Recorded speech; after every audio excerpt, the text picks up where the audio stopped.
Hello students, welcome সবাইকে career দিশারি একাডেমির YouTube চ্যানেলে। আমি তোমাদের সুদেশনা ম্যাম। আজকে তাহলে আমরা হেলথ অ্যাপটিটিউড সাবজেক্টটার খুবই গুরুত্বপূর্ণ কিছু এমসিকিউ আলোচনা করব।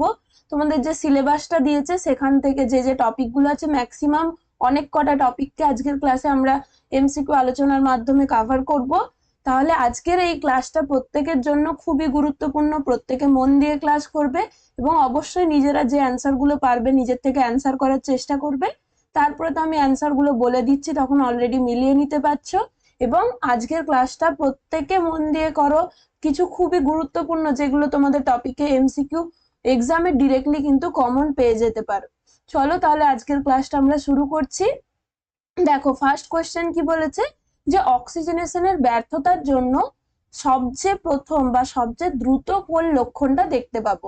তার মানে কি, আমরা যদি ঠিকঠাক ভাবে শ্বাস নিতে না পারি তাহলে কি হবে, আমাদের বডিতে যে অক্সিজেনের সরবরাহ হচ্ছে অনবরত, সে অক্সিজেনের ঘাটতি দেখা যাবে। তাহলে অক্সিজেন যদি বডিতে ঠিকঠাক মতো না পৌঁছায়, তাহলে সমস্ত ধরনের যে টিস্যুতে, সমস্ত ধরনের অর্গানে কি হচ্ছে না, অক্সিজেনেশন ঠিকঠাক ভাবে হচ্ছে না। তার জন্য সবার প্রথম কোন লক্ষণটা দেখা যাবে সেটা জানতে চেয়েছে। কি হবে তাহলে, আমাদের যদি বলি মস্তিষ্কের যে কোষগুলো আছে, ব্রেন সেলে, সেখানে যদি অক্সিজেন ঠিকঠাক ভাবে না পৌঁছায় তাহলে কি হবে, তাহলে কি দেখা যায়, অস্থিরতা দেখা যায়। তাহলে সবার প্রথম সাইন মনে রাখবে, কি দেখা যাবে, অস্থিরতা বা রেস্টলেসনেস। দেখবে কেউ যদি ঠিকঠাক ভাবে শ্বাস নিতে না পারে, অনেকক্ষণ ধরে অক্সিজেন, যাদেরকে দেখবে যে হসপিটালে নিয়ে আসছে অক্সিজেন দিতে হচ্ছে, তাহলে তাদের ক্ষেত্রে কি দেখা যায়, যে একটা ছটফট ভাব দেখা যাচ্ছে, হঠাৎ তাদের মধ্যে একটা সবসময় অস্থিরতা কাজ করছে। তাহলে সবার ফার্স্ট সাইন মনে রাখবে কি হবে, রেস্টলেসনেস। এবং এইরকম যদি কোশ্চেনটা করতো যে অনেকক্ষণ ধরে কারো শ্বাস নিতে পারছে না, তার শরীরে অনেকক্ষণ ধরে অক্সিজেনের ঘাটতি দেখা যাচ্ছে, তাহলে দীর্ঘকালীন যে সিমটমসটা আসছে, মানে অনেক ঘন্টা পর যদি এরকম সিমটমস গুলো আসবে, সেটা হচ্ছে কি সায়ানোসিস বা নীলাভ হয়ে যাওয়া। মানে দীর্ঘক্ষণ যদি কারোর শরীরে অক্সিজেনের ঘাটতি থাকে, তাহলে দেখবে হাত পা, এমনকি যে আমাদের ঠোঁট জিভ সমস্ত কিছু আস্তে আস্তে নীলাভ বর্ণ হয়ে যায়, নীল হয়ে যায়। সেটাকে কি বলা হয়, সায়ানোসিস। তাহলে ক্লিয়ার, যদি বলে ফার্স্ট সাইন কি বা সবচেয়ে প্রথম সবচেয়ে দ্রুত কোন লক্ষণটা দেখা যাবে, সেটা অবশ্যই কি হবে, রেস্টলেসনেস। তারপরে আস্তে আস্তে সায়ানোসিস ডেভেলপ করে। চলো পরের কোশ্চেন দেখো কি বলেছে, যে pulse pressure is the difference between. তাহলে পালস প্রেসার কাকে বলে, আগে দেখি কমেন্ট সেকশনে লেখো তো সবাই, যে নর্মাল আমাদের হিউম্যান বডিতে ব্লাড প্রেসার, যেটাকে আমরা বলছি রক্তচাপ, সেটা কত। কি হয়, একটা সিস্টোলিক প্রেসার হয়, একটা ডায়াস্টোলিক প্রেসার হয়। মানে আমাদের যখন হৃৎপিণ্ডের মধ্যে যে অলিন্দ নিলয়, নিলয়ের যখন সংকোচন হয় তখন তাকে কি বলা হয়, সিস্টোল। তাহলে সেই টাইমে একটা প্রেসার পাওয়া যাচ্ছে। আরেকটা হচ্ছে যখন নিলয়ের প্রসারণ হচ্ছে, সেটাকে আমরা বলি কি, ডায়াস্টোলিক প্রেসার। তাহলে এই নর্মাল, আমাদের হিউম্যান বডিতে নর্মাল ব্লাড প্রেসার কত, নর্মাল ব্লাড প্রেসার হচ্ছে 120/80 mm of Hg mercury, of mercury বা Hg, এটার আমরা এই এককে প্রকাশ করি। তাহলে পালস প্রেসার আর কিছুই না, এই দুটোর যদি ডিফারেন্স বলি, তার মানে কি সিস্টোলিক ব্লাড প্রেসার যেটা পাবো, সেই সিস্টোলিক ব্লাড প্রেসারটাকে আমরা কি করব, ডায়াস্টোলিক ব্লাড প্রেসার, এই দুটোর যে ডিফারেন্সটা পাবো সেটাই হয়ে যাবে আমাদের কি, পালস প্রেসার। পালস প্রেসার, তাহলে এখানে কোনটা হচ্ছে, অপশন এ। তাহলে যদি বলে যে নর্মাল পালস প্রেসার কত, তাহলে কত হয়ে যাবে, সিম্পল বুঝতে পারছো এখান থেকে, যে নর্মাল ব্লাড প্রেসার হয়ে যাচ্ছে আমাদের 120/80। তাহলে এটাকে যদি আমরা ফর্মুলাতে বসিয়ে দিই, তাহলে 120 - 80 কত হয়ে যাবে, নর্মাল পালস প্রেসার হয়ে যাবে 40 mm of H। তাহলে এরকম যদি বলে দেয় যে সিস্টোলিক ব্লাড প্রেসার, যে কোনো কিছু একটা দিয়ে দিল, ধরলাম 110 বলেছে আর এটা বলেছে 60, তাহলে কত, এখানে আমরা পাচ্ছি পালস প্রেসার 50। তাহলে নর্মাল পালস প্রেসার হচ্ছে কত, এটা 40 mm of Hg। যখন আমাদের ব্লাড প্রেসারের ডিফারেন্স তৈরি হচ্ছে, মানে ব্লাড প্রেসার কমা বাড়া হচ্ছে, তখন কি হবে, আমাদের এই যে পালস প্রেসারটা হয় কমতে পারে বা বাড়তে পারে। ক্লিয়ার। নেক্সট কি বলেছে, যে which electrolyte imbalance is most dangerous for cardiac activity. মানে কোন ধরনের ইলেকট্রোলাইটের যদি ভারসাম্যহীনতা দেখা যায়, সেটা আমাদের শরীরে বা হৃদযন্ত্রের ক্ষেত্রে সবচেয়ে ভয়ানক বা সবচেয়ে বিপজ্জনক একটা কন্ডিশন। তাহলে কি হবে, যে আমরা জানি নর্মাল, বলো কোন ধরনের ইলেকট্রোলাইটস সে বিভিন্ন আছে, sodium, potassium, phosphorus, chloride, bicarbonate, বিভিন্ন ধরনের যে ইলেকট্রোলাইট আমাদের হিউম্যান বডিতে আছে, তাহলে সব থেকে বেশি যেটা আমাদের হৃদযন্ত্রের কার্যকারিতাটাকে ঠিকঠাক ভাবে মেনটেন করে সেটা হচ্ছে পটাশিয়াম। পটাশিয়াম বা যেটাকে আমরা কি লিখি, কে। তাহলে সেই পটাশিয়াম বেড়ে গেলেও ক্ষতি, কমে গেলেও ক্ষতি, দুটো ক্ষেত্রেই কিন্তু সেটা আমাদের হৃদযন্ত্রের জন্য একটা বিপজ্জনক সমস্যা বলতে পারো। তাহলে এখানে হাইপার ক্যালিমিয়া বলা হোক বা হাইপোক্যালিমিয়া বলা হোক, যেটা অপশনে থাকবে সেটাই কারেক্ট করবে। এখানে দেখো হাইপোক্যালিমিয়া আছে, তাই হাইপোক্যালিমিয়া করছি। তাহলে কি বললাম, যে হাইপোক্যালিমিয়া হোক বা হাইপার ক্যালিমিয়া হোক, যে কোনো কন্ডিশন বলে দিই, সেটা কিন্তু আমাদের যে হৃদযন্ত্রের কার্যকারিতাটা ঠিকঠাক ভাবে মেনটেন করতে পারবে না। তাহলে সবার প্রথম মনে রাখবে যে পটাশিয়াম এমন একটা ইলেকট্রোলাইট, যেটা এই যে প্রত্যেক মিনিটে হার্ট বিট করছে, কত জানি আমরা, মোটামুটি 60 থেকে 100। সে নর্মাল যে আমাদের হৃদযন্ত্র প্রত্যেক মিনিটে এতবার যে পাম্প করছে, সেই রিদিমটাকে মেনটেন করে কে, পটাশিয়াম। কার্ডিয়াক যে মাসেল গুলো, হৃদযন্ত্রের যে পেশিগুলো, সেটা সংকোচন প্রসারণ হচ্ছে, সেটাকে কন্ট্রোল করে কে, পটাশিয়াম। তাহলে পটাশিয়াম কমে গেলেও কি হতে পারে, আমাদের এই যে হার্টবিট যেটা তৈরি হচ্ছে, সেই হার্টবিটটা প্রবলেম হবে, সেটাকে কি বলা হয়, অ্যারিথমিয়া বলা হয়। মানে এই যে নর্মাল রেটটা, সেই রেটটার চেয়ে কমে যেতে পারে, হার্টবিট হচ্ছে কত, 60-এর নিচে চলে যেতে পারে, বা হার্টবিট কত হতে পারে, 100-র বেশি হয়ে যেতে পারে। তাহলে সেটাকে কন্ট্রোল করে কে, পটাশিয়াম, এই নর্মাল ভ্যালুটাকে মেনটেন করার জন্য। তাহলে দুটোই মনে রাখবে, হাইপোক্যালিমিয়া পাশে এখানে লিখে দিলাম, যদি এটাও অপশনে থাকে হাইপার ক্যালিমিয়া, তাহলে সেটাও কি হবে, অ্যান্সার হবে। নেক্সট কি বলেছে দেখো, যে pulse oximetry measures. Pulse oximetry দেখবে কোভিড এর টাইমে এটা খুব প্রচলিত হয়েছিল, যে সবাই একটা করে বাড়িতে হচ্ছে পালস অক্সিমিটার কিনা জন্য, প্রত্যেক বাড়িতে দেখবে যে পালস অক্সিমিটার কেনা হচ্ছিল। সেই টাইমে পালস অক্সিমিটারের প্রচুর দাম, 2000, 2500, 3000 এরকম দাম চলে যাচ্ছিল, এমনকি কোথাও পাওয়া যাচ্ছিল না মার্কেটে। তাহলে সেই পালস অক্সিমেট্রির মাধ্যমে কি দেখা যায়, পালস অক্সিমেট্রি হাতের মধ্যে দেখবে এরকম একটা যন্ত্র, ছোট্ট এরকম একটা বক্স তো যন্ত্র, সেটা কি হয়, এরকম আঙ্গুলের মধ্যে এখানে ঢুকিয়ে দেওয়া হয়। তাহলে সেটা আমরা কি করতে পারে, আমাদের যে অক্সিজেন স্যাচুরেশন সেটাকে মেজার করতে পারে। তাহলে এরকম আমরা মিডিল ফিঙ্গার বা হচ্ছে আমাদের এই যে বুড়ো আঙুলের পাশে তর্জনী, সেই ফিঙ্গারে কি করা হয়, এরকম ভাবে প্লেস করা হয় সেই যন্ত্রটা, ছোট্ট এরকম একটা চৌকো মতো যন্ত্র। সেই পালস অক্সিমিটারের মাধ্যমে কি করা যায়, অক্সিজেন স্যাচুরেশন বা যেটাকে আমরা বলি কি SpO2, সেই SpO2টা মেজার করা যায়। তাহলে কোভিড এর টাইমে সবার দেখা যাচ্ছিল কি, যে শ্বাসকষ্টের সমস্যা হচ্ছিল, এই SpO2টা কমে যাচ্ছিল, তার জন্য সবাই এরকম মেশিন গুলো বাড়িতে কিনে নিয়ে চেক করছিল যে SpO2টা কত থাকছে। তাহলে SpO2 নর্মাল ভ্যালু মনে রাখবে কত, 95% থেকে 100%, এটা হচ্ছে নর্মাল। তার চেয়ে কমে গেলে তাহলে বুঝতে হবে আমাদের বডিতে অক্সিজেন কমতি দেখা যাচ্ছে, অক্সিজেন স্যাচুরেশন যদি ড্রপ করে, তার মানে আমাদের অক্সিজেনের অভাব হচ্ছে। নেক্সট কি বলেছে দেখো, যে হুইচ ভ্যাকসিন ইজ গিভেন ইন্ট্রাডার্মালি, মানে ত্বকের নিচে কোন ধরনের টিকা দেওয়া হয়। এটা তোমাদের ইমিউনাইজেশন ক্লাসে পড়িয়েছি, বলো, সবাই পারবে এটা। ইন্ট্রাডার্মালি মানে একটাই মাত্র ভ্যাকসিন, যেটা আমাদের জন্মের সময় দেওয়া হয়, ইন্ট্রাডার্মাল ভ্যাকসিন। জন্মের সময় কি দেওয়া হয়, জন্মের সময় ভ্যাকসিন পড়েছিলে OPV 0 ডোজ পড়েছিলে, আর কি পড়েছিলে, হেপাটাইটিস বি, আরেকটা পড়েছিলে BCG। এই তিনটেই তো ছিল আমাদের জন্মের সময় বা একজন বাচ্চা জন্মানোর পরে যে টিকাগুলো দেওয়া হয় প্রথম, এই তিনটে টিকা, ওরাল পোলিও ভাইরাসের 0 ডোজ, হেপাটাইটিস বি এর ভ্যাকসিন, আর BCG যেটা আমাদের যক্ষার টিকা। সেই BCG ভ্যাকসিনটাই কি হয়, আমাদের ইন্ট্রাডার্মাল, ত্বকের ঠিক নিচে দেওয়া হচ্ছে। আর যদি বলে কোন জায়গায় দেওয়া হয়, সবার দেখবে যে এইরকম বাম হাতের ঠিক এই জায়গায় উপর দিকের যে অংশটা আমাদের, যেটা আমরা বলছি বাইসেপস পেশির একদম ঠিক ওপরের দিকটা, সেই জায়গাতে দেখবে সবার একটা পার্মানেন্ট একটা দাগ থেকে যায়। সেই দাগটা কিসের জন্য, এই BCG টিকার জন্য। তাহলে সেটা কি দেওয়া হয়, ইন্ট্রাডার্মাল মানে ত্বকের নিচে দেওয়া হয়। নেক্সট কি বলেছে, যে ইউনিভার্সাল রেসিপিয়েন্ট ব্লাড গ্রুপ কোনটি। ইউনিভার্সাল রেসিপিয়েন্ট মানে কি, সার্বজনীন গ্রহীতা, যে সবার থেকে ব্লাড নিতে পারবে, যে কোনো রক্তের গ্রুপের যদি ব্লাড দেওয়া হয় তার বডিতে কোনো ধরনের রিয়াকশন হবে না।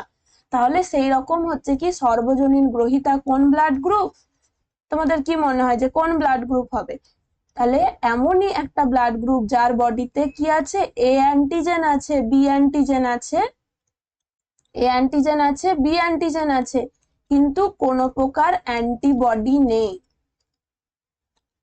অ্যান্টিবডি কোনোই নেই।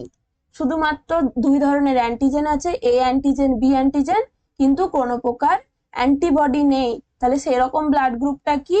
সেই ব্লাড গ্রুপটা হচ্ছে আমাদের এবি ব্লাড গ্রুপ। তাহলে এবি ব্লাড গ্রুপই হচ্ছে আমাদের সর্বজনীন গ্রহিতা। এরপর সবাই কোশ্চেন করবে যে এবি পজিটিভ না এবি নেগেটিভ। এটা মনে রাখবে কি, যেটা রেসাস পজিটিভ সেই এবি পজিটিভ ব্লাড গ্রুপকে কি বলা হয় সবসময়? সর্বজনীন গ্রহিতা। আর যদি বলা হয় কোশ্চেনটা ইউনিভার্সাল ডোনার, মানে যে রক্তের গ্রুপ সবাইকে ব্লাড দিতে পারে, যে কোনো রক্তের গ্রুপের ব্লাডকে ডোনেট করতে পারে, তাকে কি বলা হয়? সর্বজনীন ডোনার বা সার্বজনীন দাতা, ইউনিভার্সাল ডোনার। সেটা কি হয়ে যাবে? সেটা হচ্ছে আমাদের ও নেগেটিভ ব্লাড গ্রুপ, ও নেগেটিভ। তাহলে এই দুটো কোশ্চেন মনে রাখবে, সর্বজনীন গ্রহিতা হচ্ছে এবি পজিটিভ আর সর্বজনীন দাতা হচ্ছে ও নেগেটিভ। নেক্সট কি বলেছে দেখো, যে which disease has been eradicated globally, বিশ্ব থেকে যেটা একদম পুরোপুরি ভাবে নির্মূল করা পসিবল হয়েছে, সেটা কি হবে? সেটা অ্যান্সার হবে কি স্মল পক্স বা গুটি বসন্ত। এটা আমাদের 1980 খ্রিস্টাব্দেই কিন্তু পুরোপুরি ভাবে আমাদের যে বিশ্ব থেকে পুরোপুরি ভাবে নির্মূল হয়েছে। কিন্তু আরেকটা কোশ্চেন তোমাদের দিতে পারে, তোমরা অনেকের প্রায় ডাউট এটা সম্বন্ধে লেখো, যে কোনটা আমাদের ইন্ডিয়াতে, যদি এরকম কোশ্চেনটা দেয় যে কোন ডিজিজ আমাদের ইন্ডিয়াতে ভ্যাকসিনেশনের মাধ্যমে নির্মূল করা পসিবল হয়েছে, ইন্ডিয়াতে ভ্যাকসিনেশনের মাধ্যমে নির্মূল করা পসিবল হয়েছে, সেটা কি হয়ে যাবে বলতো? সেটা হবে পোলিও অ্যান্সার। তাহলে যদি বলা হয় গোটা বিশ্বে কোনটা, তখন অ্যান্সার করবে গুটি বসন্ত বা স্মল পক্স। যদি বলে ইন্ডিয়াতে ভ্যাকসিন দেওয়ার মাধ্যমে কোন ধরনের আমরা রোগকে নির্মূল করতে পেরেছি, সেটা কি হবে? পোলিও। চলো পরের কোশ্চেন কি বলছে, নোজোকমিয়াল ইনফেকশন মানে কি বোঝাচ্ছে? নোজোকমিয়াল ইনফেকশন কাকে বলা হয়? তাহলে ধরো কোনো পেশেন্ট হসপিটালে ভর্তি আছে, সে অন্য একটা রোগ নিয়ে, সে তার হার্টের সমস্যা নিয়ে ভর্তি হয়েছে, কিন্তু হাসপাতালে ভর্তি হওয়ার পর হাসপাতালের এনভায়রনমেন্টের জন্য প্রচুর ধরনের ইনফেকশন থাকে সেখানে। তাহলে হাসপাতালে সেই সমস্ত ইনফেকশন গুলো যখন সেই পেশেন্টটাকে আক্রমণ করছে, তাকে আমরা কি বলি? হসপিটাল অ্যাকোয়ার্ড ইনফেকশন, বা তাকে বলা হয় কি নোসোকমিয়াল ইনফেকশন। তাহলে এটা একটা টাইম লাইন্স দেওয়া হয়, তোমাদের ক্ষেত্রে এতটা গুরুত্বপূর্ণ না, তবু লিখে রাখো যে 48 আওয়ার্স আফটার অ্যাডমিশন। মানে একজন পেশেন্ট ভর্তি হলো তোমার কাছে তার হার্ট অ্যাটাক নিয়ে, তার 48 ঘন্টা মানে দুদিন হসপিটালে সে ভর্তি আছে, তারপর দেখা গেল তার হচ্ছে সর্দি কাশি বা অন্য কোনো ধরনের একটা ইনফেকশন তৈরি হয়ে গেছে। তাহলে তার সেই ইনফেকশনটা আসছে কোথা থেকে? সেই হাসপাতাল জনিত সংক্রমণ। তাহলে আফটার 48 আওয়ার্স অফ অ্যাডমিশন যে ধরনের ইনফেকশন গুলো হসপিটাল এনভায়রনমেন্টের জন্য আসছে সেই পেশেন্টটার, আগের থেকে সেই পেশেন্টটার কিন্তু ওই ইনফেকশনটা ছিল না, হাসপাতালে ভর্তি হওয়ার পরে হয়েছে, তাকে বলবো নোসোকমিয়াল ইনফেকশন বা হসপিটাল অ্যাকোয়ার্ড ইনফেকশন। ক্লিয়ার? চলো পরের কোশ্চেন কি বলেছে, the first sign of shock. তাহলে শক কাকে বলে?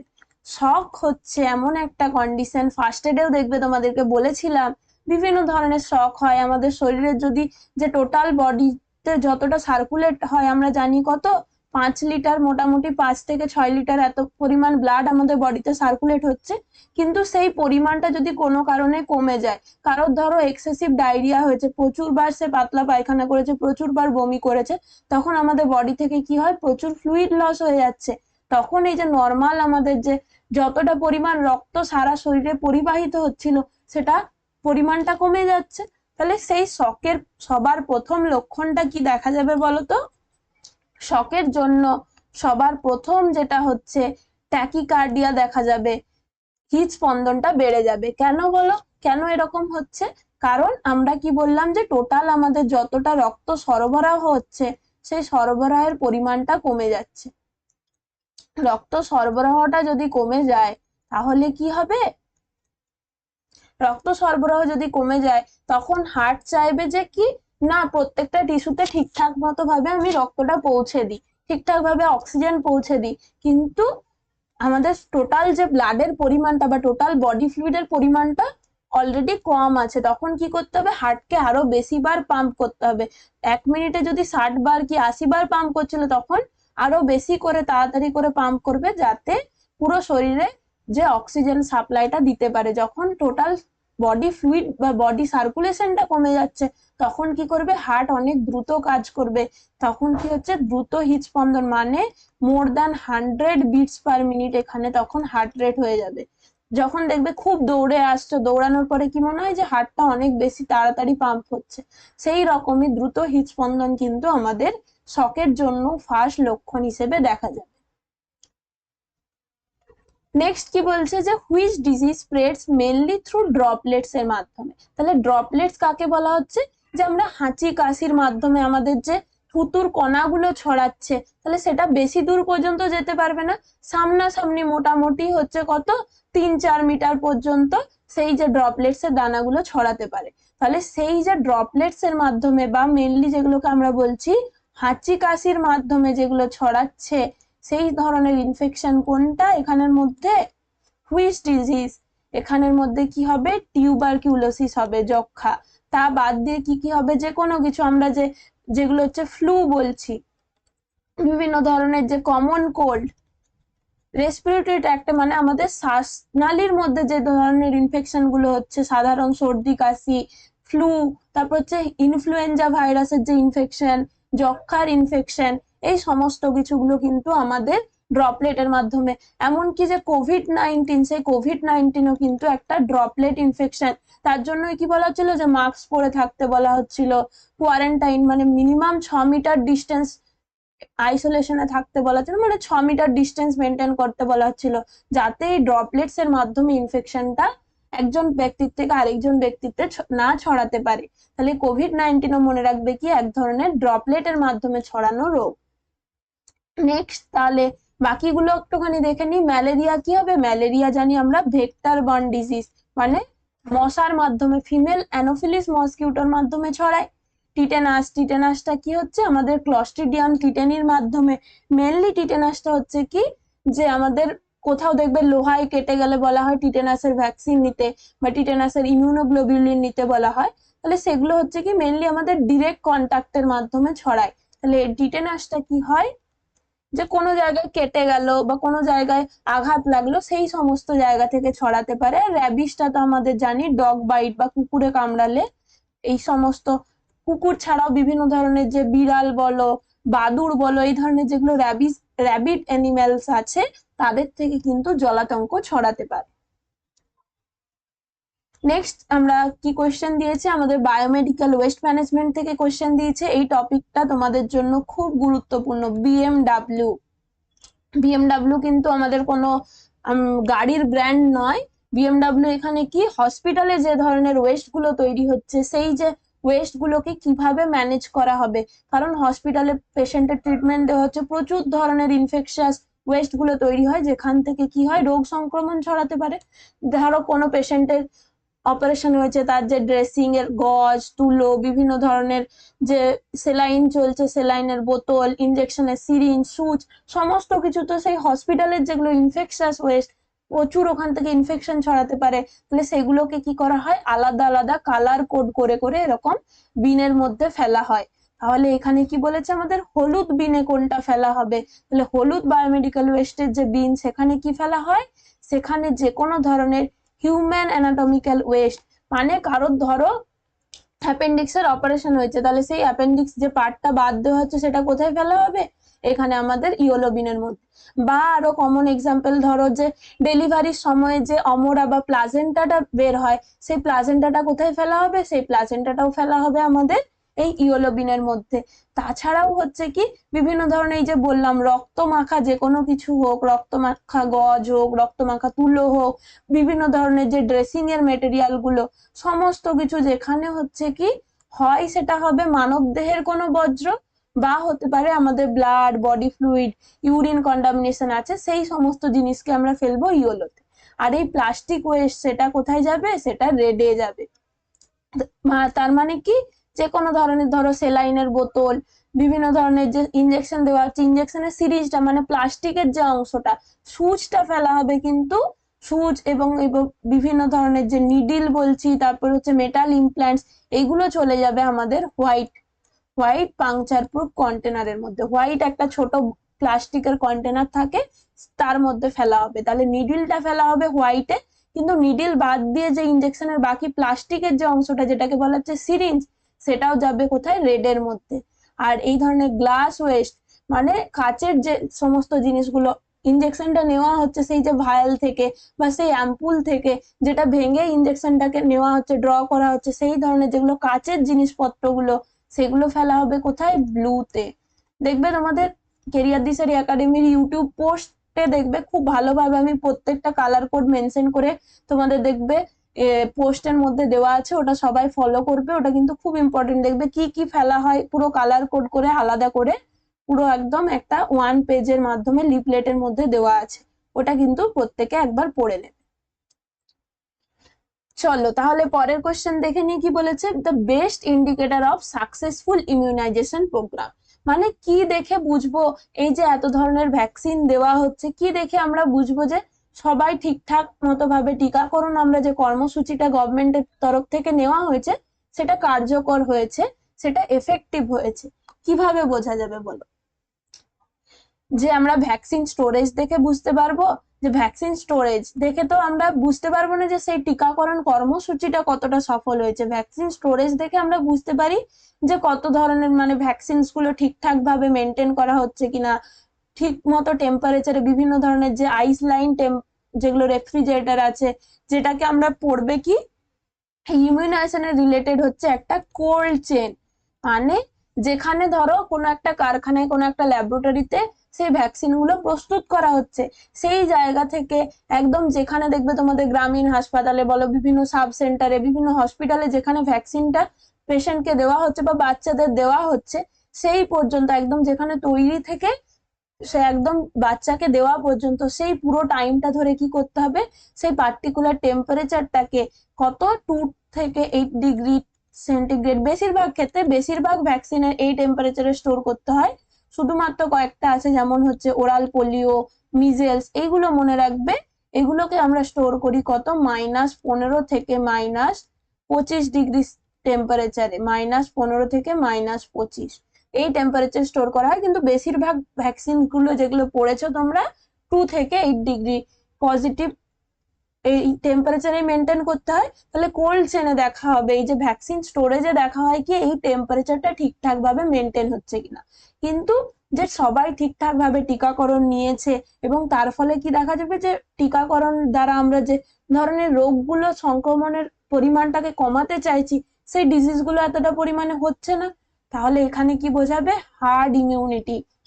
এটা মনে রাখবে, টিকাকরণ সফল হয়েছে এটা তখনই বুঝবো যখন কমিউনিটির মধ্যে, বেশিরভাগ মানুষের মধ্যে ইমিউনিটি তৈরি হবে, তাকে কি বলা হয়, হার্ড ইমিউনিটি। তাহলে কোভিড এর সময় দেখছিলে কি একই সঙ্গে প্রচুর জনকে, সবাইকে হচ্ছে কি ভ্যাকসিনেটেড করা হচ্ছিল, তার মাধ্যমে কি হয়েছিল, একটা টাইম পরে হার্ড ইমিউনিটি তৈরি হয়ে যায়। মানে একটা পার্টিকুলার এলাকাতে যতজন বসবাস করছে তার যদি আমরা 60 থেকে 70% বা 80% লোকজনকেও যদি অন্তত পক্ষে ভ্যাকসিন দিয়ে দিতে পারি, তাহলে দেখা যায় যে আর রোগটা সেরকম ভাবে এতটা সংক্রমণ হচ্ছে না। কারণ এই এতজন যখন ভ্যাকসিনেটেড হয়ে যাবে, তাদের মধ্যে যখন ইমিউনিটি তৈরি হয়ে যাবে, তখন বাকি যে যারা হয়তো ভ্যাকসিন পায়ওনি, তারাও কিন্তু আর রোগ সংক্রমণ হচ্ছে না। তাদেরকে কি বলা হয়, সেই যে ঘটনাটাকে বলা হয় হার্ড ইমিউনিটি। তাহলে আমাদের সফল টিকাকরণ তখনই বলবো যখন হার্ড ইমিউনিটি তৈরি হয়ে যাবে। নেক্সট কোয়েশ্চেন দেখো কি বলেছে, যে main complication of diarrhoea. Diarrhoea বাচ্চাদের ক্ষেত্রে যদি একটা খুবই একটা মারাত্মক কন্ডিশন হতে পারে, কারণ বাচ্চাদের যদি অনেকবার পাতলা পায়খানা বা লুজ স্টুল পাস হয়, তাহলে কি হয়ে যায়, বড়দের ক্ষেত্রে সমস্যাটা অনেকটা টাইম লাগে, যে অনেকবার হয়তো 10 বার 12 বার কেউ যদি লুজ স্টুল পাস করে তখন গিয়ে ডিহাইড্রেশন তৈরি হয়, কিন্তু বাচ্চাদের ক্ষেত্রে কমপ্লিকেশনটা অনেক তাড়াতাড়ি তৈরি হয়ে যায়। তাহলে ডায়রিয়ার জন্য কি হবে, ডিহাইড্রেশন তৈরি হবে, যেটা আমরা বললাম যে আমাদের বডি ফ্লুইড প্রচুর পরিমাণে বেরিয়ে যাচ্ছে, বডি ফ্লুইডস যখন পরিমাণটা কমছে তাকে কি বলা হয়, সেই কন্ডিশনকে বলা হয় ডিহাইড্রেশন। ক্লিয়ার? নেক্সট দেখো, এটা তো আমি আর বলবোই না, এটা সবাই পারবে, অনেক ছোটবেলা থেকে পড়ে আসছো। নাইট ব্লাইন্ডনেস কিসের জন্য হয়? নাইট ব্লাইন্ডনেস হচ্ছে আমাদের ভিটামিন এ ডেফিসিয়েন্সি ডিসঅর্ডার। তার সাথে সাথে আর কি মনে রাখবে, ভিটামিন এ ডেফিসিয়েন্সিতে যেমন নাইট ব্লাইন্ডনেস হয়, আরেকটা টার্ম হয়তো তোমরা শুনে থাকবে না, সেটা নোট করে রাখো, সেটাকে বলা হয় কি, জেরপ্থ্যালমিয়া। এই জেরপ্থ্যালমিয়া ডিজিজটা বা এই যে কন্ডিশনটাও কি হয়, আমাদের ভিটামিন এর কমতির জন্য দেখা যায়। নেক্সট কি বলেছে, যে স্টেরিলাইজেশন বলতে কি বোঝায়? তাহলে আমরা যে বিভিন্ন ধরনের রোগ জীবাণুগুলোকে মুক্ত করার জন্য কি করা হয়, অটোক্লেভিং করা হয়, এটা অনেকে শুনে থাকবে। এই অটোক্লেভিং হচ্ছে কি এক ধরনের স্টেরিলাইজেশনের পদ্ধতি। তাহলে স্টেরিলাইজেশন করার মাধ্যমে আমরা কি করতে পারি, বিভিন্ন ধরনের, ধরো যে অপারেশনের সময় যে ধরনের যন্ত্রপাতিগুলো ব্যবহার করা হচ্ছে, সেগুলো তো আর একবার যে ওই যন্ত্রটা ব্যবহার করার পর একবার যে ফেলে দেওয়া হবে তাই তো না, প্রত্যেকবার এত পেশেন্টের অপারেশন হবে, তাহলে সেই যে যন্ত্রপাতিগুলোকে কি করতে হয়, আমাদেরকে জীবাণুমুক্ত করতে হয়, সেই পদ্ধতিটাকে কি বলা হয়, স্টেরিলাইজেশন। এবং একটা খুব গুরুত্বপূর্ণ স্টেরিলাইজেশনের মেথড হচ্ছে কি, অটোক্লেভিং। তাহলে স্টেরিলাইজেশনের মাধ্যমে কি করা যায়, destruction of all micro organism including it's spore. তার মানে কি, স্পোর, স্পোর কাকে বলা হয়, মানে যারা এখন ইনফেকশন ছড়াতে পারছে না, কিন্তু কি করতে পারে, পরবর্তীকালে গিয়ে স্পোর গুলোর থেকে আবার নতুন করে তারা মাইক্রো অর্গানিজম গুলো, যেগুলো পরবর্তীকালে গিয়ে ইনফেকশন ছড়াতে পারে, তাহলে সেই স্টেরিলাইজেশনের মাধ্যমে কিন্তু সেই স্পোর গুলোকেও মেরে ফেলা হচ্ছে, যাতে পুরোপুরি ভাবে কমপ্লিটলি ডিস্ট্রাকশন করে দেওয়া হয়। কিন্তু যদি বলা হয় ডিসইনফেকশন, তাহলে ডিসইনফেকশন মানে কিন্তু স্পোরকে মেরে ফেলা হয় না। ডিসইনফেকশনে কমপ্লিট ভাবে আমরা সমস্ত ধরনের রোগ জীবাণুকে মেরে ফেলতে পারি না। ডিসইনফেকশনের মাধ্যমে আমরা কি করতে পারি, কিছুটা পরিমাণে কমাতে পারি, রিডিউস করতে পারি, reduce the number of micro organism, reduce the number of micro organism. মানে কি, বিভিন্ন ধরনের দেখবে যে বয়েল করা হয়, যে 100 ডিগ্রি টেম্পারেচারের উপরে বয়েলিং করা হচ্ছে বিভিন্ন ধরনের কিছু কিছু যন্ত্রপাতিকে এরকম জীবাণুমুক্ত করার জন্য, সেটা হচ্ছে ডিসইনফেকশন। মানে আমরা অনেকটা পরিমাণে তার যে জীবাণুর পরিমাণটাকে, সংখ্যাটাকে আমরা কমিয়ে দিতে পারি। কিন্তু যদি আমাদেরকে কমপ্লিটলি মেরে ফেলতে হয় সমস্ত ধরনের micro organism including it's spore, তাহলে কি করতে হবে, আমাদের স্টেরিলাইজেশন পদ্ধতি মানতে হবে। আর তার মধ্যে কি একটা বললাম, অটোক্লেভিং। সবাই টেম্পারেচার, প্রেসার আর কি হচ্ছে টাইমটা লিখে ফেলো কমেন্ট সেকশনে, জলদি করে অটোক্লেভিং এর টাইম, টেম্পারেচার আর প্রেসার লিখে ফেলো। কি হবে, কত ডিগ্রি, 121 ডিগ্রি সেন্টিগ্রেড টেম্পারেচার, আর কি 15 PSI প্রেসার, আর কি হচ্ছে টাইমটা কত মনে রাখবে, 15 থেকে 20 মিনিট। এটা হচ্ছে আমাদের অটোক্লেভিং। একবার অটোক্লেভিং সাইকেল হওয়ার জন্য কত, 121 ডিগ্রি সেন্টিগ্রেড টেম্পারেচারে 15 PSI প্রেসার মেনটেন করতে হবে, তার সাথে একবার পুরো সাইকেলটা হতে কতক্ষণ টাইম লাগবে, 15 থেকে 20 মিনিট। নেক্সট দেখো কি বলেছে, যে which is the emergency hormone, আপদকালীন হরমোন কাকে বলা হয়। মানে আমাদের যে কোনো ধরনের যে বিপজ্জনক সমস্যাগুলো, বা কারোর ধরো হচ্ছে কি প্রচুর ভয় পেয়ে গেছে, বা হতে পারে কোনো ধরনের ফাইট অ্যান্ড ফ্লাইট রেসপন্স যেটাকে আমরা বলি, সেই ধরনের কোনো ধরনের সমস্যার ক্ষেত্রে, বা যেটা বললাম কি হঠাৎ করে ধরো কেউ ভয় পেয়ে গেল, তখন আমাদের বডিতে যে ধরনের হরমোনটা বেশি পরিমাণে সিক্রেট হবে তাকে কি বলা হয়, অ্যাড্রিনালিন, বা এটার আরেকটা নাম কি বলতো, এপিনেফ্রিন। অ্যাড্রিনালিন বা এপিনেফ্রিন একে কি বলা হয়, এমার্জেন্সি হরমোন বা আপদকালীন হরমোন। নেক্সট কি বলেছে দেখো, যে which electrolyte is most important for nerve impulse কন্ডাকশনের জন্য। এটা তোমরা কোথায় পড়েছো, অলরেডি তোমাদের যে নার্ভাস সিস্টেমের চ্যাপ্টারে পড়েছো, সেখানে কি থাকে, আমাদের যে নার্ভ ইম্পালস কন্ডাকশন হয় তার জন্য কি হয়, আমাদের অ্যাকশন পোটেনশিয়াল জেনারেট হয়। তাহলে সবার প্রথম কি থাকে, এটা ধরো রেস্টিং স্টেটে, তাহলে যখন রেস্টিং কন্ডিশনে বা স্থিরাবস্থায় থাকছে, নার্ভ ইম্পালস যখন থাকছে না, সেই টাইমে কি থাকে, এই নার্ভের ভেতরে, সেলের ভেতরের দিকে প্রচুর পরিমাণে পটাশিয়ামের পরিমাণটা বেশি থাকে, আর বাইরে যেটা এক্সট্রা সেলুলার বলছি, এক্সট্রা সেলুলার স্পেস বা কোষের যেটা বাইরে, সেখানে কি থাকছে, সোডিয়ামটা বেশি থাকে। সেটা কি বললাম, রেস্টিং কন্ডিশনে। কিন্তু আমাদের যখন অ্যাকশন পোটেনশিয়াল জেনারেট হবে, যখন অ্যাকশন পোটেনশিয়াল তৈরি হচ্ছে, তখন কি হয় বলতো, তখন কি হয়, তখন প্রচুর পরিমাণে এখানে সোডিয়ামটা ইনফ্লাক্স হয়। সোডিয়াম ইনফ্লাক্স হচ্ছে, এখানে কি হচ্ছে, অ্যাকশন পোটেনশিয়াল তৈরি হচ্ছে। আবার ঠিক অ্যাকশন পোটেনশিয়াল জেনারেট হলো, নার্ভ এর মধ্যে দিয়ে যে স্নায়বিক উদ্দীপনাটা পাস হচ্ছে, তারপরে আবার কি হয়, এখানে পটাশিয়াম বাইরে বেরিয়ে যায়। এখানে একটা সোডিয়াম পটাশিয়ামের মধ্যে সবসময় একটা ব্যালেন্স তৈরি হতে থাকে। মানে কিছু সময় যখন রেস্টিং থেকে অ্যাকশন পোটেনশিয়াল তৈরি হচ্ছে, সোডিয়াম ভেতরে প্রবেশ করে।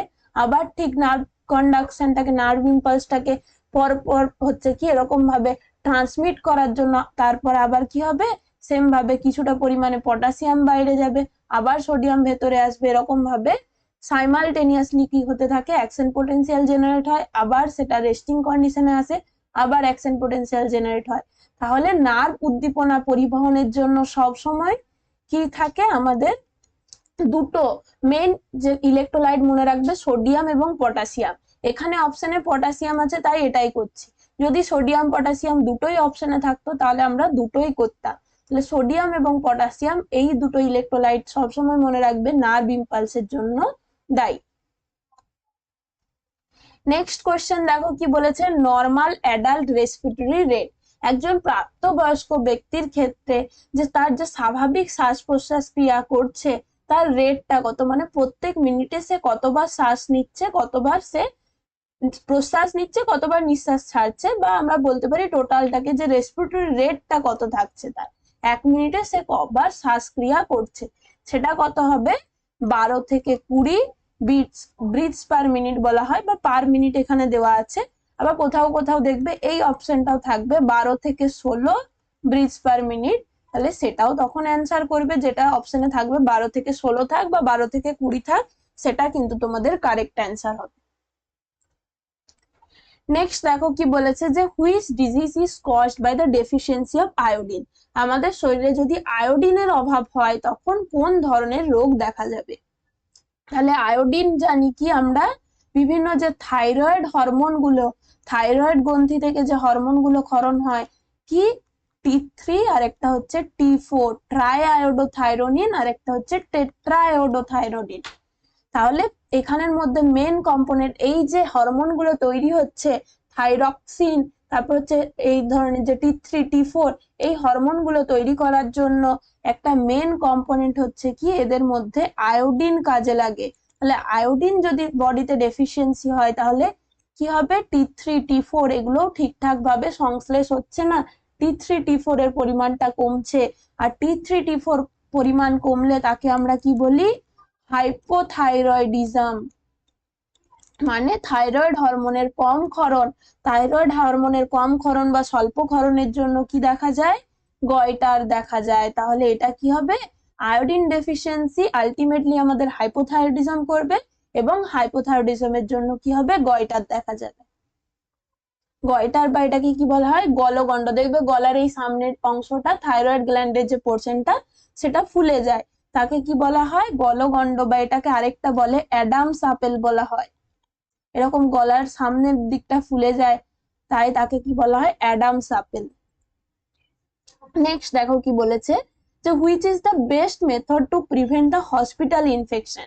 তাহলে হাসপাতালে এই ধরনের যে সংক্রমণ গুলো হচ্ছে, নোসোকমিয়াল ইনফেকশন গুলো ছড়াচ্ছে, সেটাকে আমরা কিভাবে, সব থেকে ভালো কোন মেথডে আমরা প্রিভেন্ট করতে পারি, কিভাবে করতে পারি বলতো।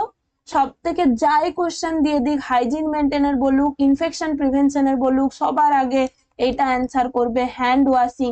হ্যান্ড ওয়াশিং হচ্ছে এমন একটা মেথড যার মাধ্যমে আমরা যে কোনো ধরনের ইনফেকশনকে খুব ইজিলি আমরা অনেকটা বেশি পরিমাণে প্রিভেন্ট করতে পারি। তাহলে পার্সোনাল হাইজিন মেনটেন করছি আমরা, রেগুলার আমাদেরকে হ্যান্ড ওয়াশিং করতে হবে। বিভিন্ন ধরো খাবার আগে হ্যান্ড ওয়াশিং করতে হবে অবশ্যই, যখন বাথিং করছো বা বাথরুম ইউজ করছো, টয়লেট ইউজ করছো, তখন আমাদের পার্সোনাল হাইজিন মেনটেনের জন্য, ইনফেকশন প্রিভেনশনের জন্য কি করতে হয়, হ্যান্ড ওয়াশিং। সেম ভাবে মনে রাখবে হসপিটাল এনভায়রনমেন্টে যখন তুমি একজন পেশেন্টের সাথে ডিল করছো, একজন পেশেন্টকে কোনো ট্রিটমেন্ট দিচ্ছ, তারপর সেখান থেকে আরেকজন পেশেন্টের কাছে যাচ্ছ, একজন নার্স ধরো অনেকজন ওয়ার্ডে হয়তো 15-20 জন পেশেন্টের সে ট্রিটমেন্ট দিচ্ছে, তাহলে একজন পেশেন্টকে যখন ট্রিটমেন্ট দেওয়ার পরে অবশ্যই কি করতে হবে, হ্যান্ড ওয়াশ করতে হবে, দিয়ে আরেকজন পেশেন্টের কাছে যেতে হবে।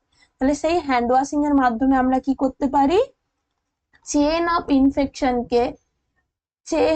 ইনফেকশনকে কি করতে পারি, আমরা ব্রেক করতে পারি।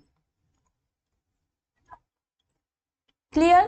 তাহলে যে কোনো কিছু কোশ্চেনে বলুক যে কস্ট এফেক্টিভ মেথড, বা হ্যান্ড ওয়াশিং এর জন্য তো আমাদের সেরকম কোনো খরচা হচ্ছে না, ইজিলি হয়তো একটুখানি সোপ লাগছে বা একটুখানি হ্যান্ড ওয়াশ লাগছে, কিন্তু একটা কস্ট এফেক্টিভ মেথড যেটা আমাদের খুব ভালো ইনফেকশন প্রিভেনশন মেথড হিসেবে কাজ লাগে, সেটা কি হবে, হ্যান্ড ওয়াশিং। তাহলে তোমাদের অনেকের একটা প্রশ্ন থাকে এবং ইম্পর্টেন্ট, সেটা এখানে নোট করে রাখো যে হ্যান্ড ওয়াশিং করব তার টাইম কত, হ্যান্ড ওয়াশিং এর টাইম কত। তাহলে হ্যান্ড ওয়াশিং মনে রাখবে, যখন আমরা সাবান দিয়ে বা হ্যান্ড ওয়াশ দিয়ে হাত দিচ্ছি, তখন কি হবে, এই যে সোপ ওয়াটার ইউজ করে হ্যান্ড ওয়াশিং করার যে টাইমটা, সেটা মিনিমাম কত হতে হবে, WHO গাইডলাইন্স অনুযায়ী সেটা হচ্ছে কত, 40 থেকে 60 সেকেন্ড, মানে প্রায় 1 মিনিট 40 সেকেন্ড থেকে 1 মিনিট পর্যন্ত আমাদেরকে ঘষে ঘষে হাত ধুতে হবে, তবেই সেটা এফেক্টিভ হবে। আর যদি বলা হয় যে হ্যান্ড হাইজিন বা হ্যান্ড স্যানিটাইজার যখন ইউজ করা হয়, বিভিন্ন ধরনের দেখবে অ্যালকোহল বেস যে হ্যান্ড রাব গুলো বা স্যানিটাইজার গুলো যখন ইউজ করা হচ্ছে, তখন কিন্তু আমরা পুরোপুরি ভাবে যে হ্যান্ডকে ক্লিন করতে পারি না, সেটাকে কি বলা হয়, ডিসইনফেক্ট করা বলা হয়। মানে সেম ভাবে যেরকম আমরা ডিসইনফেকশনে পড়লাম কি কিছুটা পরিমাণে আমরা যে জীবাণুটা সংখ্যাটাকে কমাতে পারি স্যানিটাইজার ইউজ করলে, তাহলে সবসময় তো হ্যান্ড ওয়াশ করা পসিবল হয় না, তখন আমরা কি করি, স্যানিটাইজার ইউজ করি। তাহলে স্যানিটাইজার ইউজ করলেও অনেকটা পরিমাণে আমরা অর্গানিজমের সংখ্যাটাকে কমিয়ে আনতে পারি, কিন্তু হ্যান্ড ওয়াশিংটা হচ্ছে সব থেকে বেস্ট মেথড। তাহলে স্যানিটাইজারের টাইমটা কত হবে, হ্যান্ড রাব বা স্যানিটাইজার ইউজ করলে সেটার টাইম হচ্ছে 20 সেকেন্ড। এই দুটো জিনিস কিন্তু নোট ডাউন করে রাখো। চলো পরের কোয়েশ্চেন কি বলেছে আমাদের, Ayushman Bharat scheme mainly aims to provide. Already তোমাদের দেখবে ন্যাশনাল প্রোগ্রামের যে ক্লাসটা করিয়েছি, ন্যাশনাল হেলথ প্রোগ্রাম ডিটেলসে আয়ুষ্মান ভারত অনেক কোয়েশ্চেন্স করানো আছে, ওই ক্লাসটা যারা এখনো করনি অবশ্যই ওই ক্লাসটা করবে, কারণ আয়ুষ্মান ভারত তোমাদের এই বছর জেনপাস ইউজির জন্য 5টা স্টার দিয়ে রাখো, এখান থেকে ধরে নাও একটা কোয়েশ্চেন আসবেই, আয়ুষ্মান ভারত রিলেটেড একটা কোয়েশ্চেন কিন্তু এক্সাম পারপাসে তোমাদের আসবে। তাহলে আয়ুষ্মান ভারত স্কিমটার মাধ্যমে কি দেওয়া হয়, আয়ুষ্মান ভারত আন্ডারে কি ছিল, দুটো ছিল, একটা হচ্ছে প্রধানমন্ত্রী জন আরোগ্য যোজনা PMJY, আরেকটা কি ছিল, একটা হচ্ছে PMJAY, আরেকটা ছিল হেলথ অ্যান্ড ওয়েলনেস সেন্টার। মনে পড়ছে সবার, হেলথ অ্যান্ড ওয়েলনেস সেন্টার। তাহলে এই প্রধানমন্ত্রী জন আরোগ্য যোজনা, দেখবে আয়ুষ্মান ভারত বর্তমানে তোমাদের এখন আমাদের যে ওয়েস্ট বেঙ্গলেও কিন্তু ইমপ্লিমেন্ট হবে, যেটা বলা হচ্ছে যে 1 জুন থেকে হয়তো আয়ুষ্মান ভারত আমাদের ওয়েস্ট বেঙ্গলেও ইমপ্লিমেন্টেড হবে। এতদিন পর্যন্ত ওয়েস্ট বেঙ্গলে কি ছিল, স্বাস্থ্য সাথী স্কিম ছিল, তাহলে এই আয়ুষ্মান ভারত যখন ইমপ্লিমেন্ট হচ্ছে, তখন কিন্তু এই যে PMJAY স্কিমের আন্ডারে সবাই অন্তর্ভুক্ত হবে। তাহলে সেই PMJAY এর আন্ডারে কি দেওয়া হয়, হেলথ ইন্স্যুরেন্স কাভারেজ দেওয়া হয়, স্বাস্থ্য বীমা সুরক্ষা, যেটা কত, আপ টু 5 লাখ পর্যন্ত, মানে 5 লক্ষ টাকা পর্যন্ত একটা ফ্যামিলিতে যদি কোনো ধরনের রোগ হয় বা কোনো ধরনের ট্রিটমেন্টের জন্য যখন হাসপাতালে বা নার্সিং হোমে ভর্তি হচ্ছে, তার যে ট্রিটমেন্ট খরচ বাবদ এই স্বাস্থ্য বীমাটার জন্য সে 5 লক্ষ টাকা পর্যন্ত পেতে পারে। নেক্সট দেখো কি বলেছে যে which programme is related to tuberculosis control in India. তাহলে ইন্ডিয়াতে আমরা যে যক্ষ্মা নিয়ন্ত্রণ করছি তার কর্মসূচিগুলো বা সেই যে ন্যাশনাল প্রোগ্রাম গুলো আমরা কি পড়েছিলাম, RMNCH নয়, এটা কি ছিল আমাদের, RMNCH ছিল আমাদের মা বাচ্চা শিশু স্বাস্থ্যের সাথে রিলেটেড, আর এখানে ছিল আমরা পড়বো যেটা আমাদের revised national tuberculosis control programme RNTCP ছিল আগে, তারপরে সেখান থেকে এসছে NTEP national tuberculosis elimination programme. তাহলে 2020 আগে ছিল revise national tuberculosis control programme, তারপরে এই যে এনটেপ এসছে কত 2020 সালে, এই প্রোগ্রামটা লঞ্চ করা হয় কি ন্যাশনাল টিউবারকুলোসিস এলিমিনেশন প্রোগ্রাম। এবং এই যে প্রোগ্রামটা ইমপ্লিমেন্ট হয়েছিল এর লক্ষ্য কি ছিল? এর লক্ষ্য ছিল 2025 সালের মধ্যে ইন্ডিয়ার থেকে পুরোপুরি ভাবে যক্ষ্মা এলিমিনেট করার। এই যে এনটেপ প্রোগ্রামটা 2020 সালে চালু হয়েছিল, তার লক্ষ্য কি ছিল বললাম যে 2025 সালের মধ্যে পুরোপুরি ভারত থেকে যক্ষ্মা নির্মূল করা, যাতে আর কোনো ব্যক্তি যক্ষ্মায় আক্রান্ত না হয়। তাহলে কিন্তু এটার যদি আমরা রেজাল্ট দেখি, অলরেডি আমরা 2025 পার করে চলে এসেছি, কিন্তু এখনো পর্যন্ত ইন্ডিয়াতে টিবি সংক্রমণ হচ্ছে। তার মানে এই যে প্রোগ্রামটা সেটা এখনো পর্যন্ত তার রেজাল্টটা পৌঁছাতে পারেনি। এখনো নতুন কোনো আর প্রোগ্রামও আসেনি, হয়তো এই বছর আরো কোনো নতুন প্রোগ্রাম লঞ্চ হবে, যে আবার তার নতুন গোল থাকবে, সেটা আমরা পরে জানতে পারবো যদি কোনো নতুন প্রোগ্রাম আসে। তাহলে এনটেপে মনে রাখবে যক্ষ্মা নিয়ন্ত্রণে যেটা ন্যাশনাল টিউবারকুলোসিস এলিমিনেশন প্রোগ্রাম কত সালে, মনে রাখবে 2020 সালে। নেক্সট কি বলেছে, ইউআইপি এর ফুল ফর্ম কি? ইউআইপি মানে ইমিউনাইজেশন প্রোগ্রামের সঙ্গে রিলেটেড, যেটা ইউনিভার্সাল ইমিউনাইজেশন প্রোগ্রাম। কি হবে, আরবান ইমিউনাইজেশন প্রজেক্ট না ইউনিভার্সাল ইনফেকশন প্রিভেনশন? না, এটা হবে ইউনিভার্সাল ইমিউনাইজেশন প্রোগ্রাম। তাহলে ইমিউনাইজেশন রিলেটেড আমরা ইউআইপি পড়েছিলাম, ইউপিআই কিন্তু নয়, ইউআইপি। আরেকটা পড়েছিলাম কি পালস পোলিও ইমিউনাইজেশন প্রোগ্রাম, পিপিআইপি। সবাই একটুখানি কমেন্ট সেকশনে জলদি করে দুটোর সাল লিখে ফেলো, ইউআইপি কত সালে, পিপিআইপি কত সালে। এটা ইমিউনাইজেশনের ক্লাসেও বলেছি, তোমাদের ন্যাশনাল যেটা প্রোগ্রামের ক্লাসটা সেখানেও কিন্তু এই কোশ্চেনটা করানো হয়েছে অলরেডি। তাহলে তোমরা অ্যান্সার অবশ্যই সালগুলো প্রত্যেকে কমেন্ট সেকশনে লেখো। Universal immunisation programme, pulse polio immunisation programme, আরেকটা কি ছিল? আরেকটা ছিল আমাদের মিশন ইন্দ্রধনুষ। মিশন ইন্দ্রধনুষ। এই তিনটে প্রোগ্রাম হচ্ছে কি আমাদের ইমিউনাইজেশন বা টিকাকরণের সঙ্গে রিলেটেড। নেক্সট কি বলেছে যে ASHA worker is mainly associated with, ASHA ওয়ার্কাররা কোন কর্মসূচির সঙ্গে যুক্ত? তাহলে আশার ফুল ফর্মটা কি মনে রাখতে পারবে? যদি মনে থাকে তো খুব ভালো। আশা হচ্ছে কি accredited social health activist, accredited social health activist, এটা হচ্ছে আমাদের আশার ফুল ফর্ম। এটা মনে রাখতে পারলে খুব ভালো। তাহলে আশার কাজ হচ্ছে মেনলি, দেখবে গ্রামে গ্রামে বা এখন শহরেও বিভিন্ন এলাকাতে, যেগুলো মিউনিসিপ্যালিটি এলাকাতে যারা বেগুনি শাড়ি পরে, সেই সমস্ত আশা কর্মীরা কি করে, আশা কর্মীরা বিভিন্ন ধরনের কমিউনিটিতে গিয়ে যারা গর্ভবতী মহিলারা আছে তাদেরকে ট্রিটমেন্ট দেয়, তাদেরকে হাসপাতালে নিয়ে যাওয়া, বিভিন্ন ধরনের আশার আরো একটা গুরুত্বপূর্ণ এমসিকিউ হচ্ছে কি বলতো, যে হচ্ছে আমাদের কেউ যদি প্রেগনেন্ট হয় সেই মহিলাদের একটা কার্ড করানো হয়, একটা প্রাথমিক একটা নিবন্ধীকরণ করানো হয়। সেই যে কার্ডটা করানো হচ্ছে এমসিপি কার্ড বলা হয়, mother and child protection card. বা সেই যে বাচ্চাটা মানে যে কোনো প্রেগনেন্ট মহিলা যখনই গর্ভধারণ করছে, তার ডিটেক্ট হয়ে গেল যে প্রেগনেন্সি কনফার্ম হলো, তারপরে গভর্নমেন্টের একটা পোর্টাল আছে, সেখানে আপলোড করা হয়। আর তার সাথে সাথে কি করা হয়, তাকে একটা কার্ড বানিয়ে দেওয়া হয়। সেই এমসিপি কার্ডটা কে করবে, আশারা মেনলি এই কাজটার সঙ্গে যুক্ত থাকে। এরপরে কি হচ্ছে, এরা যে কোন কর্মসূচির আন্ডারে আশা নিযুক্ত হয়েছে সেটা মনে রাখবে কি ন্যাশনাল রুরাল হেলথ মিশন, যেটা আমাদের 2005 সালে প্রথম চালু হয়েছিল। সেই 2005 সালে যখন রুরাল হেলথ মিশন স্টার্ট হলো, তখন কিন্তু আশা কর্মীদের নিযুক্ত করা হয়, যাতে গ্রামীণ এলাকায় স্বাস্থ্য পরিষেবাটা একদম যে রুরাল এরিয়াতে যত ভালোভাবে যাতে ট্রিটমেন্টটা একদম কমিউনিটি লেভেলে পৌঁছে দেওয়া যায়, তার জন্য আশা কর্মীরা কাজ করে। এবং আর কি মনে রাখবে, এই আশা কর্মীরা যদি বলে যে কত পপুলেশনকে একজন আশা কর্মী কতজন পপুলেশনকে কাভার করবে, একজন আশা কর্মী থাকবে মনে রাখবে 1000 জন, 1000 পপুলেশনের জন্য। মানে একটা এলাকা যেখানে 1000 জন বসবাস করছে, সেই 1000 জনের একটা এলাকার জন্য একজন করে আশাকর্মী নিযুক্ত হয়। এবং সেটা তারা কোন কর্মসূচির আন্ডারে, এটা মনে রাখবে, ন্যাশনাল রুরাল হেলথ মিশন। আরেকটা প্রোগ্রাম হচ্ছে কি, বা আরেকটা ন্যাশনাল হেলথ মিশন যেটা হচ্ছে, এটার সালটা কত, 2013-তে। পরে গিয়ে ন্যাশনাল রুরাল হেলথ মিশনটাও এনএইচএম এর আন্ডারে চলে এসছে। যখন 2013 সালে একবারে আমাদের ন্যাশনাল হেলথ মিশন চালু হলো, তখন এনআরএইচএম ও কার সাথে অ্যাড হয়ে গেল, ন্যাশনাল হেলথ মিশনের সাথে। ক্লিয়ার?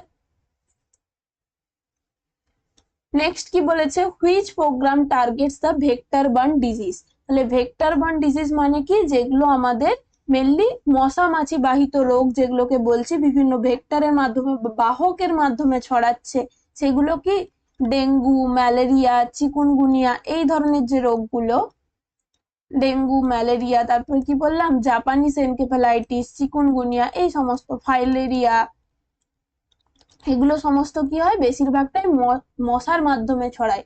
কোনগুলো হচ্ছে যে আমাদের, যেমন ম্যালেরিয়া ফিমেল অ্যানোফিলিসের মাধ্যমে, ডেঙ্গু অ্যাডিস মসকিউটোর মাধ্যমে, এরকম বিভিন্ন মশা বাহিত যে রোগগুলো, তারা কোন প্রোগ্রামের আন্ডারে আসবে, সেই প্রোগ্রামটা হচ্ছে national vector borne disease control program, এনভিবিডিসিপি।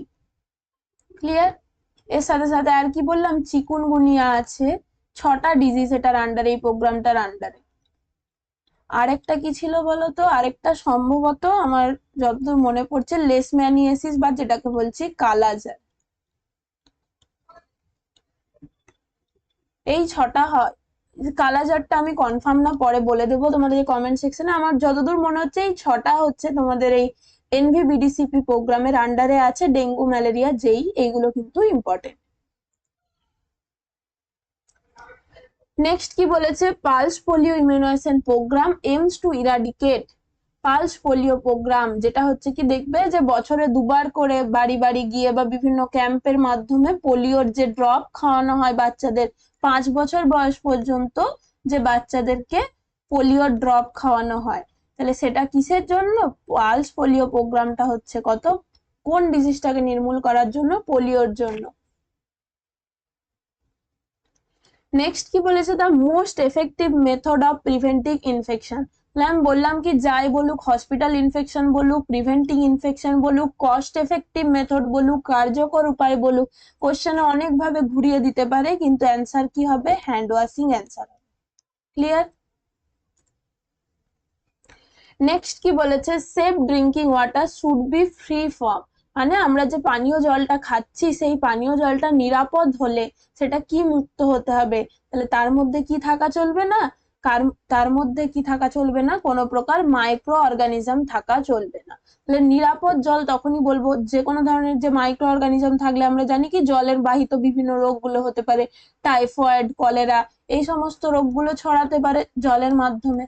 তাহলে টাইফয়েড, কলেরা এগুলো যাতে না হয়, তার জন্য আমাদের কি করতে হবে, জীবাণুমুক্ত পানীয় জল পান করতে হবে।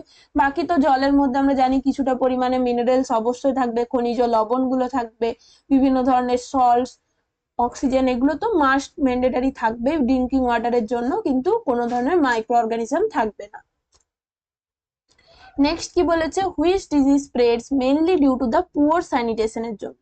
মানে অপরিচ্ছন্ন যদি হয়, তার জন্য কোন ধরনের রোগ ছড়াতে পারে। ইনফেকশাস ডিজিজ এখানে কোনটা আছে, দেখো, অপরিচ্ছন্ন স্যানিটেশন বলা হচ্ছে, তার মানে এখান থেকে কোন ডিজিজ গুলো, যেগুলো আমাদের কমিউনিকেবল ডিজিজ, সেগুলো ছড়াতে পারে।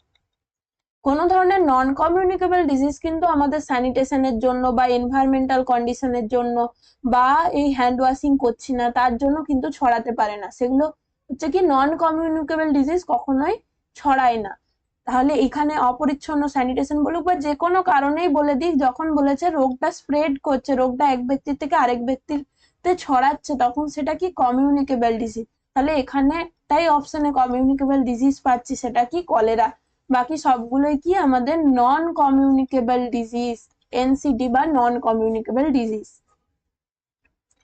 নেক্সট কি বলেছে দেখো, যে biomedical waste should be segregated at. Biomedical ওয়েস্টকে আমরা কোথায় সেগ্রিগেট করব? সেগ্রিগেট করা মানে কি আলাদা আলাদা ভাবে, এই যে আমরা বললাম বিভিন্ন কালার কোডেড বিনস গুলোতে, কোনোটা ইয়েলোতে ফেলছি, কোনোটা রেডে ফেলছি, কোনোটা হচ্ছে আমরা আবার হোয়াইটে ফেলছি, তাহলে এরকম যে আলাদা আলাদা করে কালার কোড বিনের মধ্যে আমরা পৃথক করা হচ্ছে, সেটা কোথায় হবে? সেটা অবশ্যই হচ্ছে কি, এটা মনে রাখবে, পয়েন্ট অফ জেনারেশন। যে জায়গায় মানে হসপিটালে যখন ট্রিটমেন্ট দিচ্ছি, যখন সেই ওয়েস্টটা তৈরি হচ্ছে, সেই জায়গাতেই আমাদেরকে সেটা সেগ্রিগেট করে ফেলতে হবে।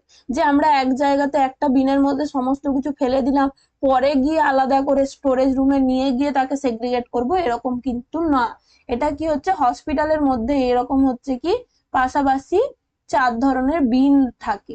এরপর হচ্ছে যে সময়ে যে ধরনের ওয়েস্টটা আসছে, ধরলো একজন পেশেন্টকে আমি ইঞ্জেকশন দিলাম, ইঞ্জেকশন দেওয়ার পর আমি সঙ্গে সঙ্গে কি করব, সেই সিরিঞ্জটাকে আমি রেড এর মধ্যে ফেলে দেব, নিডিলটাকে আমি হোয়াইট এর মধ্যে ফেলে দেবো। তাহলে উৎপত্তি স্থলে যেখানে ওয়েস্টটা তৈরি হচ্ছে সেখানেই সেটাকে ডিসকার্ড করতে হবে, আলাদা আলাদা কালার কোডেড বিনের মধ্যে তাদেরকে পৃথক পৃথক করে ফেলতে হবে। সেটা কিন্তু পরে নিয়ে গিয়ে যে আমরা আলাদা করে স্টোরেজ রুমে নিয়ে গিয়ে আলাদা করব, এরকম কিন্তু বিষয়টা নয়।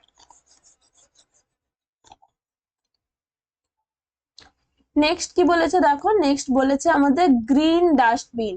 তাহলে গ্রিন ডাস্টবিন এটা কিন্তু আমাদের বায়োমেডিক্যাল ওয়েস্ট এর মধ্যে পড়ছে না, এটা কি হচ্ছে আমাদের নর্মাল যে হাউস হোল্ড ওয়েস্ট তৈরি হচ্ছে, আমরা যে বিভিন্ন যে তরকারির খোসা বলো, সবজির বিভিন্ন ধরনের আমরা যে খাবার খাচ্ছি তার উচ্ছিষ্ট হতে পারে, বা গৃহস্থালী বিভিন্ন যে বর্জ্য পদার্থগুলো তৈরি হয়, সেগুলোকে আমরা বলি কি হাউস হোল্ড ওয়েস্ট। সেই হাউস হোল্ড ওয়েস্ট কে কি করা হয়, দুটো ধরনের বাকেটে, মেনলি গ্রিন আর একটা হচ্ছে কি ব্লু, এই দুই ধরনের আমরা ওয়েস্ট যে সেগ্রিগেট করি, এই দুই ধরনের ডাস্টবিন ব্যবহার করা হয়। এখন দেখবে যে বিভিন্ন ধরনের যে মিউনিসিপ্যালিটি এলাকাতে এই ধরনের বাড়ি বাড়িতে এই ধরনের দুটো করে ডাস্টবিন কিন্তু আগের থেকে দিয়ে দেওয়া হয়েছে, যাতে আলাদা আলাদা করে ওরকম ডাস্টবিনে ফেলে রাখে, এবং বিভিন্ন যে মিউনিসিপ্যালিটির গাড়িগুলো আসে টাইম মতো সেই অনুযায়ী সেই কালার কোডে আলাদা করে, যে গ্রিন বিনের গুলো আলাদা জায়গায় নেবে, ব্লু বিনের গুলো আলাদা জায়গায় নেবে, এরকম ভাবে ওয়েস্ট ম্যানেজমেন্ট করা হয়। তাহলে এই গ্রিনের মধ্যে কি থাকবে, যেগুলো হচ্ছে বায়োডিগ্রেডেবল, মানে যেগুলো আমরা মাটির মধ্যে যদি ফেলি সেগুলো আস্তে আস্তে মাটির মধ্যে মিশে যাবে, পচে যাবে, যেগুলোকে আমরা বলছি বায়োডিগ্রেডেবল, মানে ইজিলি যেগুলো আমাদের মাটির মধ্যে মিশে যাবে, সেগুলোকে বলা হয় কি বায়োমেডিক্যাল না, সরি, বায়োডিগ্রেডেবল। পচনশীল যেগুলো বর্জ্য বা বায়োডিগ্রেডেবল, তাদেরকে কোথায় ফেলা হবে, গ্রিনের মধ্যে।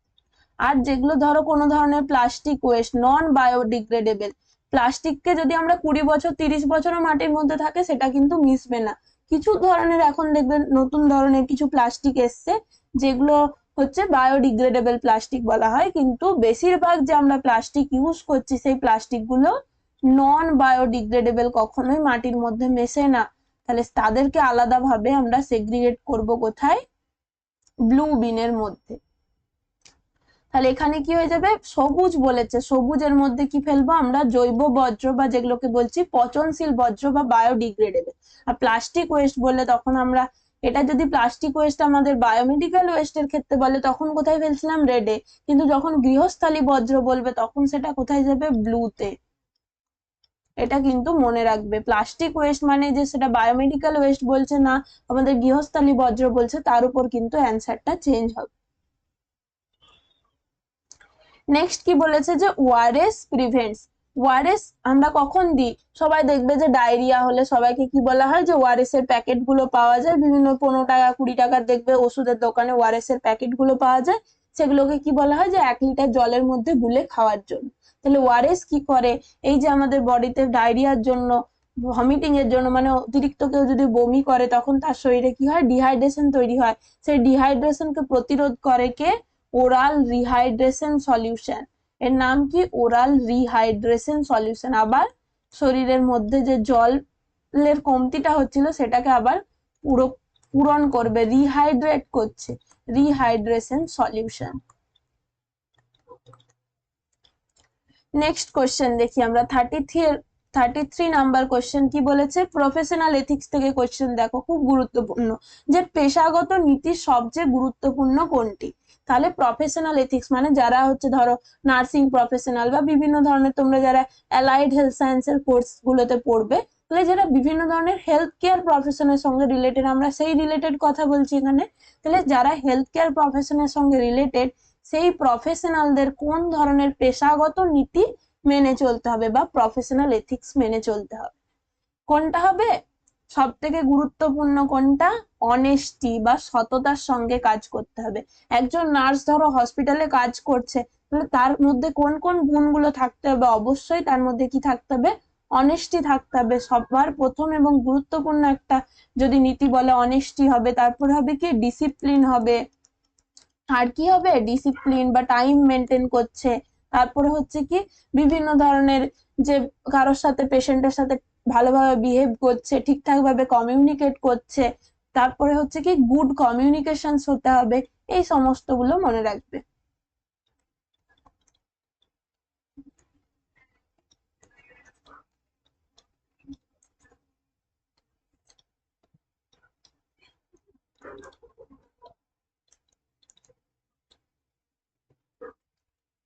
নেক্সট কি বলেছে? মেনটেনিং পেশেন্ট কনফিডেন্সিয়ালিটি মিনস, পেশেন্টের কনফিডেন্সিয়ালিটি মানে পেশেন্ট যে ধরো নার্সকে কোনো কিছু তার সম্বন্ধে যে পেশেন্টকে মানে পেশেন্ট নার্সকে শেয়ার করছে, যে তার বাড়ির সম্বন্ধে হতে পারে, তার পার্সোনাল কোনো ইনফরমেশন দিচ্ছে, বা পেশেন্টের যা কিছু ট্রিটমেন্ট চলছে, ট্রিটমেন্ট চলাকালীন কি ধরনের ট্রিটমেন্ট চলেছে, কি ওষুধপত্র পেয়েছে, তার কি অপারেশন হয়েছে, বা যে কোনো কিছু পেশেন্টের যে ইনফরমেশন গুলো সেগুলোকে কি রাখতে হয়? আমাদের সবসময় গোপন রাখতে হয়।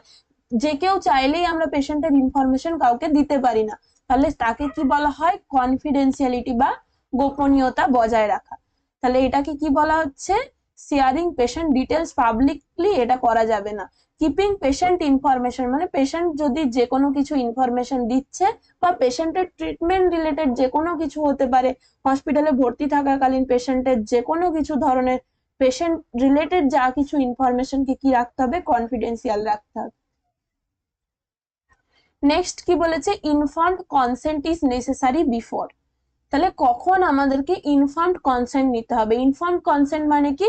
দেখবে কারোর যদি অপারেশন করানো থাকে, তাহলে কি হয়? অপারেশন থিয়েটারে নিয়ে যাওয়ার আগে এরকম একটা ফর্ম দেওয়া থাকে, ফর্মে সমস্ত কিছু লেখা থাকে, যে অপারেশনের সম্বন্ধে ডিটেলস লেখা থাকে, পরবর্তীতে কি ধরনের সমস্যা হতে পারে, কি কি কমপ্লিকেশন তার হতে পারে, সমস্ত কিছু তাকে জানিয়ে দেওয়া হয়।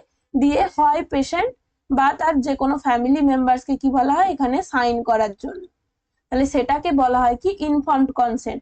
মানে তাকে সমস্ত কিছু তথ্যগুলো দেওয়া হচ্ছে, যে তার কি কি ট্রিটমেন্ট চলবে, বা কারোর যদি অপারেশন হয় তার পরবর্তীতে অনেক ধরনের সমস্যা হতে পারে, সেই সমস্ত কিছু আগের থেকে বলে দেওয়া হচ্ছে। দিয়ে পেশেন্টের থেকে বা তার বাড়ির লোকের থেকে ইনফর্মড কনসেন্ট সবসময় কি হবে? রিটেন। সবসময় কি হবে? সাইন থাকবে, সেখানে রিটেন কনসেন্ট হবে। সেটা কখন নেওয়া ম্যান্ডেটারি? সেটা হচ্ছে কি যে কোনো ধরনের মেডিকেল প্রসিডিওর, যেমন বললাম অপারেশনের ক্ষেত্রে ম্যান্ডেটারি, মানে যে কোনো ধরনের অপারেশন, সেটা ছোট অপারেশন হোক, অনেক বড় কোনো ক্রিটিক্যাল অপারেশন হোক, সমস্ত ধরনের অপারেশনের ক্ষেত্রে ম্যান্ডেটারি হচ্ছে ইনফর্ম কনসেন্ট নিতে হবে। তাছাড়াও যে কোনো ধরনের আমাদের মেডিকেল প্রসিডিওর হোক, বেশিরভাগ ক্ষেত্রে আমাদের ইনফর্ম কনসেন্টের প্রয়োজন হয়। নেক্সট কি বলেছে? কোন ethical principle do no harm, মানে পেশেন্টকে ট্রিটমেন্ট দিচ্ছ, কোনো ক্ষতি করা যাবে না এমন কোনো ট্রিটমেন্ট দেওয়া যাবে না, বা এমন কোনো ওষুধপত্র দেওয়া যাবে না, বা পেশেন্টের সাথে এমন কোনো বিহেভ করা চলবে না যাতে পেশেন্টের ফিজিক্যাল হেলথ বা তার যে মেন্টাল হেলথ, মানসিক ভাবে বা শারীরিক ভাবে কোনোভাবে তার ক্ষতি হয়। তাহলে সেই যে প্রিন্সিপালটাকে কি বলা হয়? Non maleficence. Do no harm মানে কি? Non maleficence. আর বেনিফিসেন্স মানে কি? Do good for patient. Do good বা do something for betterment of the patient, তাদের যে স্বাস্থ্যের যাতে উন্নতি হয় তার জন্য কিছু করা, তাকে বলা হচ্ছে কি? বেনিফিসেন্স। আর ডু নো হার্ম মানে হবে কি? নন ম্যালিফিসেন্স। ক্লিয়ার? আর ফিডিলিটি মানে মনে রাখবে কিপিং প্রমিসেস। কিপিং প্রমিসেস, এটার মানে হচ্ছে কি? কিপিং প্রমিসেস মানে তুমি ধরো ট্রিটমেন্ট দিচ্ছ, সেই টাইমে পেশেন্টকে কোনো একটা তুমি প্রমিস করেছো, যে হ্যাঁ তাকে হচ্ছে যে তুমি কোনো ধরনের একটা যে খাবার তাকে দেবে, সে হয়তো চাইছে যে এই খাবারটা সে খাবে, তুমি তাকে প্রমিস করেছো যে হ্যাঁ তাকে আধ ঘন্টা পরে বা 1 ঘন্টা পরে সেটা দেবে, বা তাকে বলেছো যে কোনো ধরনের যে কোনো কিছু, সে ধরো তোমাকে বিশ্বাস করে কোনো একটা তার সম্বন্ধে কোনো কিছু ইনফরমেশন দিয়েছে, সে সেটা জানাতে চায় না আর কাউকে, এমনকি তার বাড়ির লোককেও জানাতে চায় না, তুমি প্রমিস করেছো, সে তোমার উপর বিশ্বাস করেছে বলেই তোমাকে বলেছে, তার মানে এই না যে তুমি তার সেই প্রমিসটাকে ভেঙে তার ইনফরমেশন গুলো অন্য কারোর সাথে শেয়ার করতে পারো। তাহলে ফিডিলিটি মানে হচ্ছে কি কিপিং প্রমিসেস, আর জাস্টিস মানে হচ্ছে যেটা আমরা বলি নন ডিসক্রিমিনেশন, মানে যে কোনো ধরনের তার মানে তার অর্থনৈতিক ক্ষমতা কি রকম, সে একজন গরিব না উচ্চবিত্ত সেটা দেখে ট্রিটমেন্ট করা হবে না, তার জাতি ধর্ম এইসব দেখে ট্রিটমেন্ট করা যাবে না। ন্যায় বিচার মানে এখানে আমরা যে বলছি সোশ্যাল জাস্টিস বা নন ডিসক্রিমিনেশন, মানে কোনো পেশেন্টকে আমরা যে ট্রিটমেন্ট দেবো, একজন খুব বড়লোক খুব উচ্চবিত্ত পেশেন্টকেও যেমন ভাবে ট্রিট করবে, সেম ভাবে যে একটু গরিব তাকেও সেম ট্রিটমেন্টই দেওয়া হবে, ট্রিটমেন্টের ক্ষেত্রে কোনো প্রকার ডিসক্রিমিনেশন করা চলবে না। ক্লিয়ার? নেক্সট কি বলেছে, রেসপেক্টিং দ্য পেশেন্টস ডিসিশন, মানে পেশেন্টের সিদ্ধান্তটা সবার আগে প্রায়োরিটি হবে, যাই হয়ে যাক পেশেন্ট যেটা তার ডিসিশন নেবে সেটাই সব সময় কি হয়, সেটাই হচ্ছে আমাদের সবার আগে প্রায়োরিটি দিতে হয়। এটার বাংলাটা এখানটা মুছে দাও, অটোনমির বাংলা এটা ঠিক না। অটোনমি মানে মনে রাখবে সবসময় রেসপেক্টিং পেশেন্ট ডিসিশন, মানে কেউ যদি ট্রিটমেন্ট নিতে চায় তাহলে যেমন তাকে প্রায়োরিটি দিচ্ছ, কেউ যদি হয় ধরো ডক্টর বললো যে তার এই অপারেশনটা করিয়ে নেওয়া জরুরি, খুব একটা ধরো তার অ্যাপেন্ডিক্সের এমন মানে অ্যাপেন্ডিসাইটিস যেটা আমরা বলি, অ্যাপেন্ডিক্সের এমন সমস্যা হয়েছে যে ডক্টর বলছে ইমিডিয়েট যত তাড়াতাড়ি সম্ভব তার অপারেশনটা করিয়ে নেওয়া জরুরি, কিন্তু পেশেন্ট যদি না চায়, পেশেন্ট যদি বললো যে না আমি এখন অপারেশন করাতে চাই না, আমি পরে অপারেশন করাতে চাই, তাহলে সেক্ষেত্রে আমাদের পেশেন্টের ডিসিশনটাকেই রেসপেক্ট করতে হবে, জোর করে কোনো ধরনের ট্রিটমেন্ট বা জোর করে কোনো কিছু করা যাবে না, সেটাকে কি বলা হচ্ছে পেশেন্টের অটোনমিকে আমরা সবসময় সম্মান করব।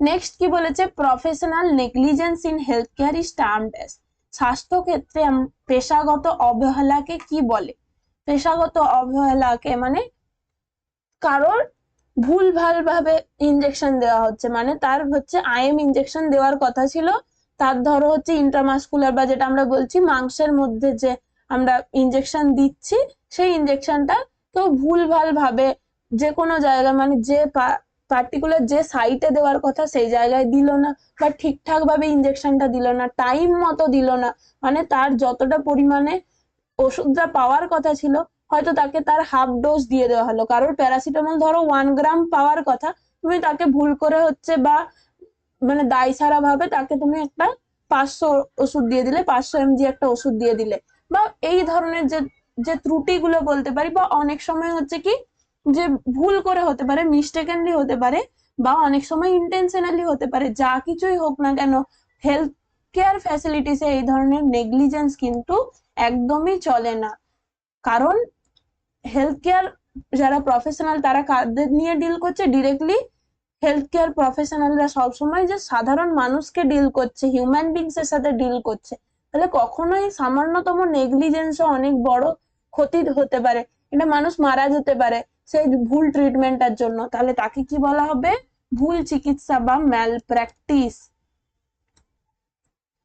নেক্সট ডিজাস্টার ম্যানেজমেন্ট থেকে কোশ্চেন দেখো কি বলেছে, disaster management mainly aims to, disaster ম্যানেজমেন্টের প্রধান উদ্দেশ্য কি, ডিজাস্টার ম্যানেজমেন্ট মানে যে কোনো ধরনের দুর্যোগ, ধরো ভূমিকম্প হয়েছে বা কোনো ধরনের ঘূর্ণিঝড় হচ্ছে, যে কোনো ধরনের ডিজাস্টার হতে পারে ম্যানমেড, মানে কোনো জায়গায় ধরো নিউক্লিয়ার ব্লাস্ট হচ্ছে, বা বিভিন্ন ধরনের যে কেমিক্যাল ইনসিডেন্ট গুলো হয়, বিভিন্ন কলকারখানাতে দেখবে যে কেমিক্যাল গুলো ছড়িয়ে যায়, বিভিন্ন ধরনের গ্যাস দুর্ঘটনাগুলো হয়, তারপরে হচ্ছে যে যেগুলো বললাম ঘূর্ণিঝড়, ভূমিকম্প, কোথাও আগুন লাগা, এ সমস্ত গুলো হচ্ছে কি ব্যাপক যখন ক্ষয়ক্ষতি হচ্ছে, প্রচুর মানুষের একসঙ্গে যখন প্রচুর ক্ষয়ক্ষতি হয়, প্রচুর মানুষ মারা যেতে পারে, ঘর বাড়ি নষ্ট হচ্ছে, চারপাশের এনভায়রনমেন্টে ক্ষয়ক্ষতি হচ্ছে, তাকে আমরা কি বলি ডিজাস্টার। তাহলে ডিজাস্টার ম্যানেজমেন্টে আমাদের প্রধান লক্ষ্য কি, এইটা হবে reduce the loss of life and property, তাহলে ডিজাস্টার ম্যানেজ করতে পারবো।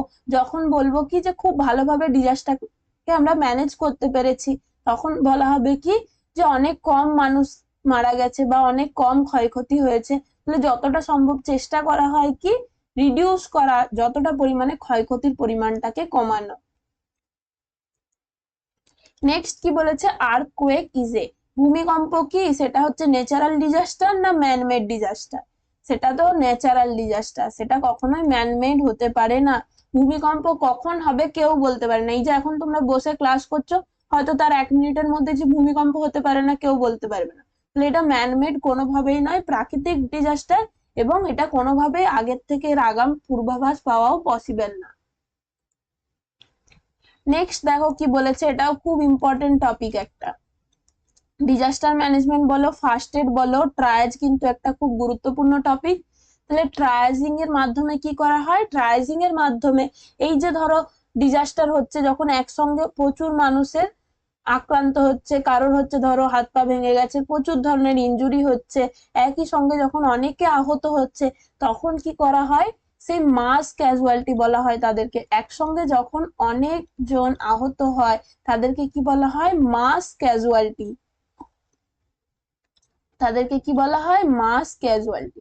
তাহলে তাদেরকে কি করে ম্যানেজ করা হবে? এতজন একসঙ্গে যদি হসপিটালে চলে আসে, ডাক্তার নার্সের সংখ্যাটা তো সীমিত, তাহলে একসঙ্গে তো ধরো 100 জন 200 জনকে একই সাথে ট্রিটমেন্ট দেওয়া পসিবল না। তাহলে তাদেরকে কি করা হয়? তখন ট্রায়াজ করা হয়। কিসের বেসিসে? প্রায়োরিটি দেওয়া হবে। Priority on the basis of their condition, মানে পেশেন্টের কতটা ক্রিটিক্যাল কন্ডিশন তার উপর বেসিস করে এরকম আমরা আলাদা আলাদা করে কালার কোডিং করছি। যেমন আমরা ওয়েস্ট ম্যানেজমেন্টের কালার কোডিং পড়লাম, সেম ভাবে ট্রায়াজে কি করা হয়? ট্রায়াজেও কালার কোড করা হয়। রেড, ইয়েলো, গ্রিন আর ব্ল্যাক, এরকম 4টে কালার কোডিং করা হয়। এরপরে অনেকজন ধরলাম যে ভূমিকম্পের জন্য বা কোনো একটা জায়গায়, ধরো যে দীঘা বলো, সুন্দরবন এলাকাতে প্রচুর সারা বছরে প্রায় বছর বছর একটা করে তো ঘূর্ণিঝড় হচ্ছে, আমফান বলো, তারপর ফণি, ইয়াস, আরো কত কিছু। বিভিন্ন ধরনের যে ঘূর্ণিঝড়ের টাইমে দেখবে প্রচুর জন একই সঙ্গে আহত হচ্ছে, তখন কি করা হচ্ছে? তার যে পার্শ্ববর্তী হাসপাতাল বা নিকটবর্তী যে ধরনের স্বাস্থ্য কেন্দ্রে নিয়ে যাওয়া হয়। তাহলে তখন তাদের ট্রিটমেন্টটা কি হয়? যে প্রায়োরিটি বেসিসে কার কতটা ক্রিটিক্যাল কন্ডিশন, যাদের হচ্ছে কি সব থেকে বেশি ক্রিটিক্যাল কন্ডিশন, মানে একদম ইমিডিয়েট ট্রিটমেন্ট দরকার, তাদেরকে আমরা কি করব? Red category. ইয়েলো হচ্ছে মানে কি এতটাও ক্রিটিক্যাল না, মানে তাদেরকে ম্যানেজেবল, একটুখানি পরেও আমরা তাদের ট্রিটমেন্টটাকে ডিলে করা যেতে পারে, ট্রিটমেন্টটাকে আমরা কিছুটা সময় দেরিতে দিতে পারি। তাদের এতটাও যে একদম ইমিডিয়েট ট্রিটমেন্ট ছাড়া তারা সে মারা যাবে সেরকম এতটাও ক্রিটিক্যাল কন্ডিশন না, তাদেরকে আমাদেরকে ট্রিটমেন্টটা একটু পরেও দিতে পারি। আর গ্রিন মানে যাদের একদমই মাইনর কোনো ইনজুরি, শুধুমাত্র ফার্স্ট এড করে তাদেরকে বাড়ি পাঠিয়ে দেওয়া যাবে, হয়তো কোথাও একটুখানি আঘাত লেগেছে, চোট লেগেছে, কাটা ছোলা গেছে, তাহলে সেই মাইনর ট্রিটমেন্টের ক্ষেত্রে মাইনর এড বা যাদেরকে আমরা কি দিচ্ছি ফার্স্ট এড দিয়েই তাদেরকে বাড়ি পাঠিয়ে দেবো। আর ব্ল্যাক মানে ডেড হতে পারে বা একদম ভেরি সিভিয়ার কন্ডিশন, মানে যাদের ট্রিটমেন্ট দিলেও যে বেঁচে থাকার সম্ভাবনা প্রায় হয়তো 0.5% কি 1% এরকম, মানে যাদেরকে যদি আমরা তাড়াতাড়ি করে ট্রিটমেন্টও দিই তাদের বেঁচে থাকার সম্ভাবনা খুব কম, সেই রকম একদম সিভিয়ার কন্ডিশন, বা যাদের একদম ধরো মারা গেছে ধরেই নিয়েছে, মানে পুরোপুরি ভাবে চেক করা হয়েছে, তাদের পাল সমস্ত কিছু চেক করে তাদেরকে ডেড ঘোষণা করা হচ্ছে, তাদেরকে আমরা ব্ল্যাক ক্যাটাগরি করব। তাহলে এখানে কি বলা হচ্ছে? ট্রায়াজ কখন ব্যবহার করা হয়? ডিজাস্টার সিচুয়েশনে, বা ডিজাস্টার বাদেও যদি বলে কখন ট্রায়াজ? যখন একই সঙ্গে অনেকজন এরকম আহত ব্যক্তি আসছে, যাদেরকে বলছি মাস ক্যাজুয়ালিটি, সেই মাস ক্যাজুয়ালিটিদেরকে ম্যানেজ করার জন্য আমাদেরকে ট্রায়াজ করতে হবে। এরকম আলাদা আলাদা কালার কোডিং বেসিস কিসের ওপর? কিসের ভিত্তিতে ট্রায়াজ করা হয়? কতটা ক্রিটিক্যাল কন্ডিশন তার উপর বেসিস করে। ক্লিয়ার? নেক্সট কি বলেছে দেখো, যে ফার্স্ট প্রায়োরিটি ইন ডিজাস্টার ম্যানেজমেন্টের সময়তে সব থেকে প্রথম আমাদের যে প্রায়োরিটি কি হবে? সবার প্রথম প্রায়োরিটি হবে সেভিং লাইফস। মানুষের জীবন বাঁচানো, প্রাণ বাঁচানোটা সবার আগে আমাদের লক্ষ্য হবে, বাকি তো তারপরে ডকুমেন্টেশন করা, পাবলিক স্পিকিং, ফিনান্সিয়াল অডিট, এগুলো পোস্ট ডিজাস্টারের পরবর্তী সময়ে হচ্ছে। ইমিডিয়েট যেটাকে আমরা বলি কি রেসপন্স ফেজ, যখন ডিজাস্টার হচ্ছে সেই রেসপন্স ফেজে দেখবে ডিজাস্টার সাইকেলেরও পোস্ট একটা দেখবে ইউটিউবে দিয়েছি, সেই ইউটিউবের ওখানে চেক করবে যে ডিজাস্টারের সাইকেল দেওয়া আছে 5টা ফেজ, সেখানে কি কি আছে, mitigation, preparedness, response, recovery, rehabilitation. তো সেই রেসপন্স যে ফেজটা, যখন ডিজাস্টার হচ্ছে, যখন দুর্যোগ পরিস্থিতি, সেই টাইমে কি করতে হবে, যতটা তাড়াতাড়ি সম্ভব মানুষজনকে ওই জায়গা থেকে উদ্ধার করে নিয়ে আসতে হবে, তাদের প্রাণ বাঁচাতে হবে। বিভিন্ন দেখবে শুনে থাকবে এনডিআরএফ এর টিম, তারপর বিভিন্ন যে ডিজাস্টার কন্ট্রোলের বিভিন্ন ধরনের যেগুলো হচ্ছে আমাদের NMDA, national disaster management authority, NDMA national disaster management authority, এরা কি করে এই ডিজাস্টার পরিস্থিতিতে কাজ করে। এনডিআরএফ এর টিম দেখবে দুর্যোগ এলাকাতে যায়, সেখান থেকে মানুষদেরকে ইভাকুয়েট করে একটা ত্রাণ শিবিরে নিয়ে তাদেরকে ওই জায়গাতে পৌঁছে দেয়। তাহলে সেই সমস্ত যে রেসপন্স ফেজেসে কাজ হবে কি সেভিং লাইফস।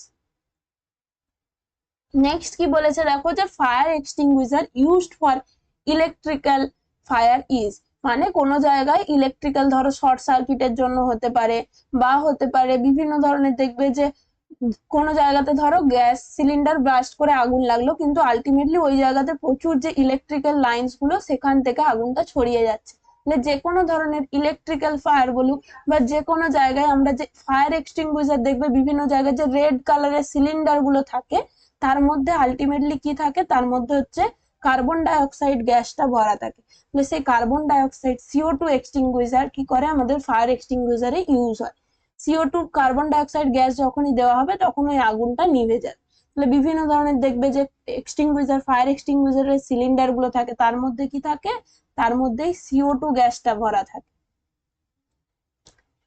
নেক্সট কোশ্চেন দেখো কি হবে বলো, drop, cover and hold is use during, এটা কখন হয় বলতো, ড্রপ, কাভার অ্যান্ড হোল্ড এই পরিস্থিতিটা মনে রাখবে কখন, ভূমিকম্পের টাইমে এটা ইউজ করা হয়।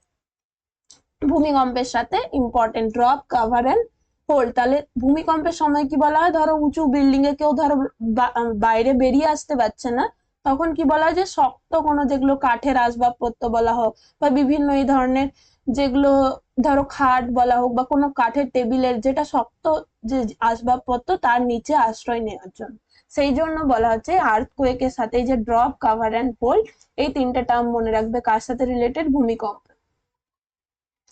নেক্সট খুব গুরুত্বপূর্ণ একটা পার্ট তোমাদের টেলিমেডিসিন, টেলিহেলথ, এখান থেকে আমরা কয়েকটা এমসিকিউ করে নিই। টেলিমেডিসিন বলতে কি বোঝায়, একটা হচ্ছে টেলিমেডিসিন, একটা হচ্ছে টেলিহেলথ। এই টেলিমেডিসিনটা দেখবে কোভিড-19 এর পর থেকে অনেক বেশি পরিমাণে, এটার কথা সবাই শুনে থাকবে যে কোভিড এর সময়কাল থেকে অনলাইন বিভিন্ন ভিডিও কনফারেন্সিং এর মাধ্যমে ডক্টরের কনসালটেশন নেওয়া যাচ্ছে, ডক্টরের দেখানো যাচ্ছে ট্রিটমেন্ট, সেটা পুরোপুরি কিসের মাধ্যমে হচ্ছে, অনলাইন বিভিন্ন ধরনের অ্যাপের মাধ্যমে, বিভিন্ন সফটওয়্যারের মাধ্যমে এই টেলিমেডিসিন এটা কাজ করছে।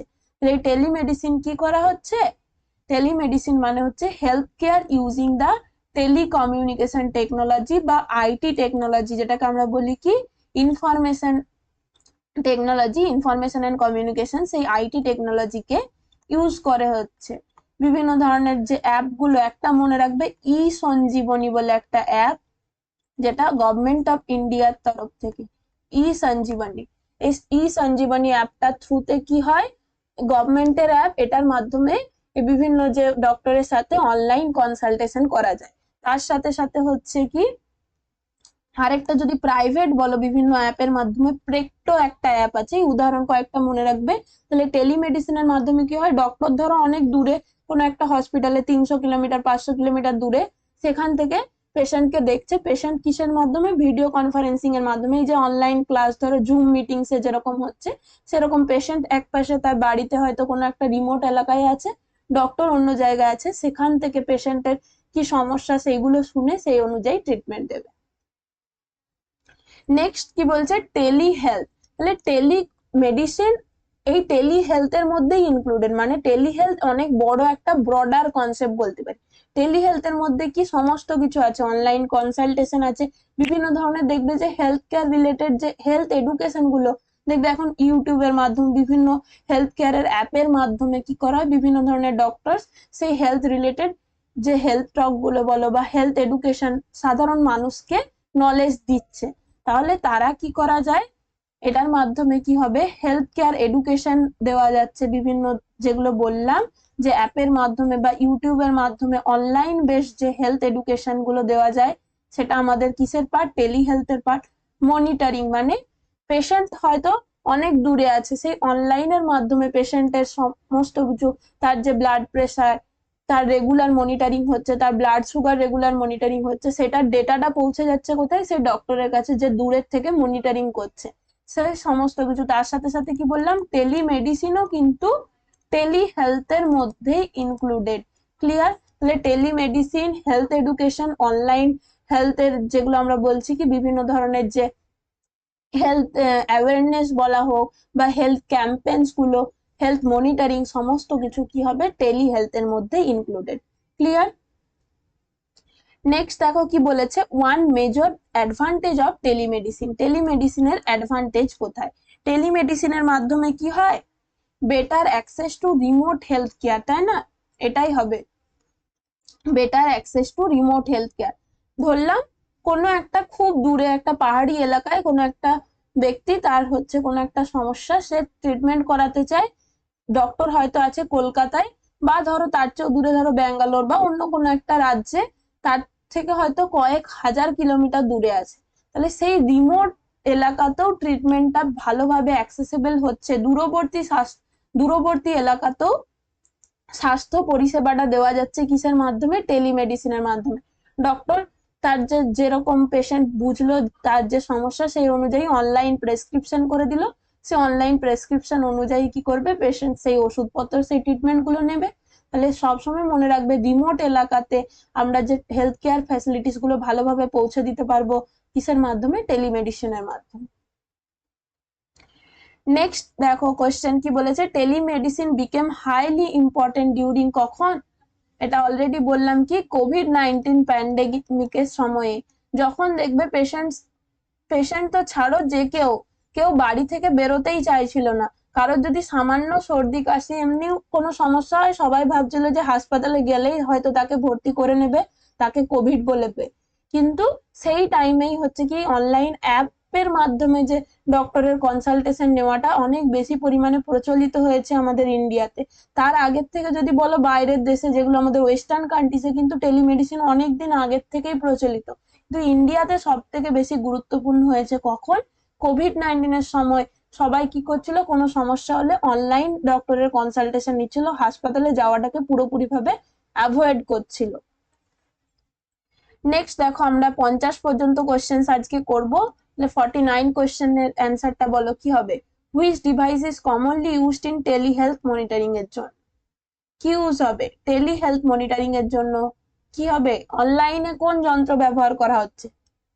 অনলাইনে তো আমরা স্টেথোস্কোপের মাধ্যমে দেখতে পারবো না, পেশেন্ট সামনাসামনি এলে স্টেথোস্কোপ লাগিয়ে, বুকের মধ্যে স্টেথোস্কোপ লাগিয়ে আমরা দেখতে পারবো।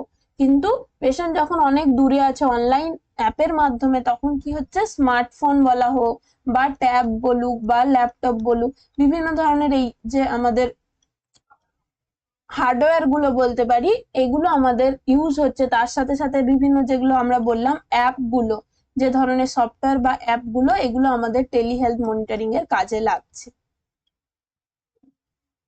বিভিন্ন ধরনের অ্যাপ্লিকেশন বা অ্যাপ, এগুলো কাজে লাগে। তাহলে এখন দেখবে হয়তো অনেকে শুনে থাকবে যে যারা কমিউনিটি হেলথ সেন্টারে সিএইচও বলে একটা পোস্টিং হয়, নার্সিং পড়ার পরে সিএইচওর পোস্টিং হয়, যে সেই সিএইচওরাও কিন্তু এখন এই টেলিমেডিসিন এইটার সঙ্গে যুক্ত। বিভিন্ন তাদেরকে একটা করে এরকম ট্যাব দেওয়া হয়, সেই ট্যাবের মাধ্যমে কি করা হয়, টেলিমেডিসিন, বিভিন্ন যে মেডিকেল, যেগুলো আমরা বলছি কি মেডিকেল কলেজ, সেখানে ডক্টরের সাথে কানেক্ট করছে। মানে ধরো কিরকম জিনিসটা, যে একজন পেশেন্ট হয়তো গ্রামীণ এলাকাতে, সে কমিউনিটি হেলথ সেন্টারে এলো ডাক্তার দেখানোর জন্য, তার যে সমস্যাটা বুঝে সিএইচও বুঝলো যে তার একজন স্পেশালিস্ট ডক্টরের কনসালটেশন প্রয়োজন, সেই সিএইচও কি করবে, তখন সেই স্পেশালিস্ট ডক্টরকে অনলাইনের মাধ্যমে গভর্নমেন্টের যে বিভিন্ন গভর্নমেন্টের পোর্টাল আছে, ওয়েস্ট বেঙ্গল গভর্নমেন্টেরও কিন্তু এখন টেলিমেডিসিন চালু হয়ে গেছে। তাহলে সেই টেলিমেডিসিন এর মাধ্যমে সেই স্পেশালিস্ট ডক্টরকে কনসাল্ট করবে এবং সেই পেশেন্টকে ডিরেক্টলি ট্রিটমেন্টটা দেবে। তো এটা কিন্তু ওয়েস্ট বেঙ্গলে এখন প্রচলিত আছে। নেক্সট দেখো, এবং আজকের ক্লাসে আমরা এই কোশ্চেনটা দিয়ে শেষ করব। দেখো লাস্ট কোশ্চেন কি বলেছে, confidentiality in telemedicine is important. তাহলে একটা আমরা পড়লাম পেশেন্ট রাইটস বলো বা আমাদের যে প্রফেশনাল এথিক্স, সেখানে পেশেন্টের কনফিডেন্সিয়ালিটি মেনটেন করাটা খুব গুরুত্বপূর্ণ একটা। তাহলে সেই কনফিডেন্সিয়ালিটি যখন আমরা অনলাইনের মাধ্যমে ট্রিটমেন্ট দিচ্ছি, টেলিমেডিসিন যখন হচ্ছে, তখনও তো আমাদেরকে পেশেন্টের কনফিডেন্সিয়ালিটি মেনটেন করতে হবে। তাহলে তাকে কি বলা হয়, কনফিডেন্সিয়ালিটি। কারণ কি, পেশেন্টের ইনফরমেশন গুলোকে আমাদেরকে প্রোটেক্ট করতে হবে। কারণ জানো যে অনলাইন যে কোনো কিছুই, সেখানে একটা রিস্ক থেকে যায় যে বিভিন্ন ধরনের ইনফরমেশন গুলো লিক হয়ে যেতে পারে বা হ্যাক হতে পারে। তাহলে যেখানেই অনলাইন সেখানেই একটা সমস্যা ক্রিয়েট হতে পারে। তার জন্য কি বলা হচ্ছে যে আমাদের কনফিডেন্সিয়ালিটি টেলিমেডিসিনের ক্ষেত্রে কি করতে হবে, পেশেন্টের যে ইনফরমেশন গুলোকে প্রোটেক্ট করতে হচ্ছে। চলো তাহলে আজকের ক্লাসটা আশা করছি তোমাদের সবার হেল্পফুল হয়েছে। কমেন্ট সেকশনে অবশ্যই ক্লাসটা আপলোড হওয়ার পরে তোমাদের একটুখানি ফিডব্যাক জানাবে। কারোর কোনো ডাউট থাকলে অবশ্যই কমেন্ট সেকশনে গিয়ে লিখবে। এবং এই ক্লাসটা প্রত্যেকে মন দিয়ে করো। এই ধরনের আমরা যে মিক্স প্র্যাকটিস সেট গুলো এরপর থেকে করতে থাকবো। এই ক্লাসগুলো কিন্তু তো প্রত্যেকে মন দিয়ে করবে, ক্লাসগুলো দেখবে, এক্সাম পারপাসে খুব গুরুত্বপূর্ণ। আজকে আমরা কয়েকটা টপিককে কভার করলাম, সেম ভাবে নেক্সট ক্লাসে আমরা আরো অনেক কটা টপিককে কভার করে এমসিকিউ নিয়ে আসবো। এরকম ভাবে প্রত্যেকটা ক্লাস সবাই মন দিয়ে করতে থাকো এবং তোমাদের এক্সামের জন্য প্রিপারেশন খুব ভালোভাবে, আশা করছি সবার প্রিপারেশন খুব ভালোভাবে চলছে। প্রত্যেকটা ক্লাস যেভাবে করছো চেষ্টা করো যতটা সম্ভব এই টাইমের মধ্যে মক টেস্ট গুলো দিয়ে নিজের প্রিপারেশনটাকে আরো ভালোভাবে বেশি করে বুস্ট আপ করে নেওয়ার কোশ্চেন্স গুলো করো। মক টেস্টে যদি কোনো অ্যান্সার ধরো নাও পারছো, কোশ্চেন্স গুলো তার এক্সপ্লানেশনটা পড়ে নাও, তাহলে দেখবে যে পরীক্ষার সময় হয়তো তোমার ওই কোয়েশ্চেনটা যদি চলে আসে নিজের থেকে অ্যান্সার করতে পারবে। নিজের মাথার মধ্যে থাকবে যে না, এক্সপ্লানেশনটা পড়েছিলাম, এটা আমার ভুল হয়েছিল। তাহলে এই ধরনের যতটা টাইম তোমাদের হাতে খুব কম, প্র্যাকটিসটাকে যত আমরা বেশি ভালোভাবে করে নিতে পারি আমাদের সেটাই লক্ষ্য থাকবে। তো এরকম ভাবে আমরা আরো ক্লাস নিয়ে আসবো। প্রত্যেকে ক্লাসগুলো করো। Thank you. তাহলে পরের ক্লাসে তোমাদের সাথে আবার দেখা হবে। টাটা সবাইকে।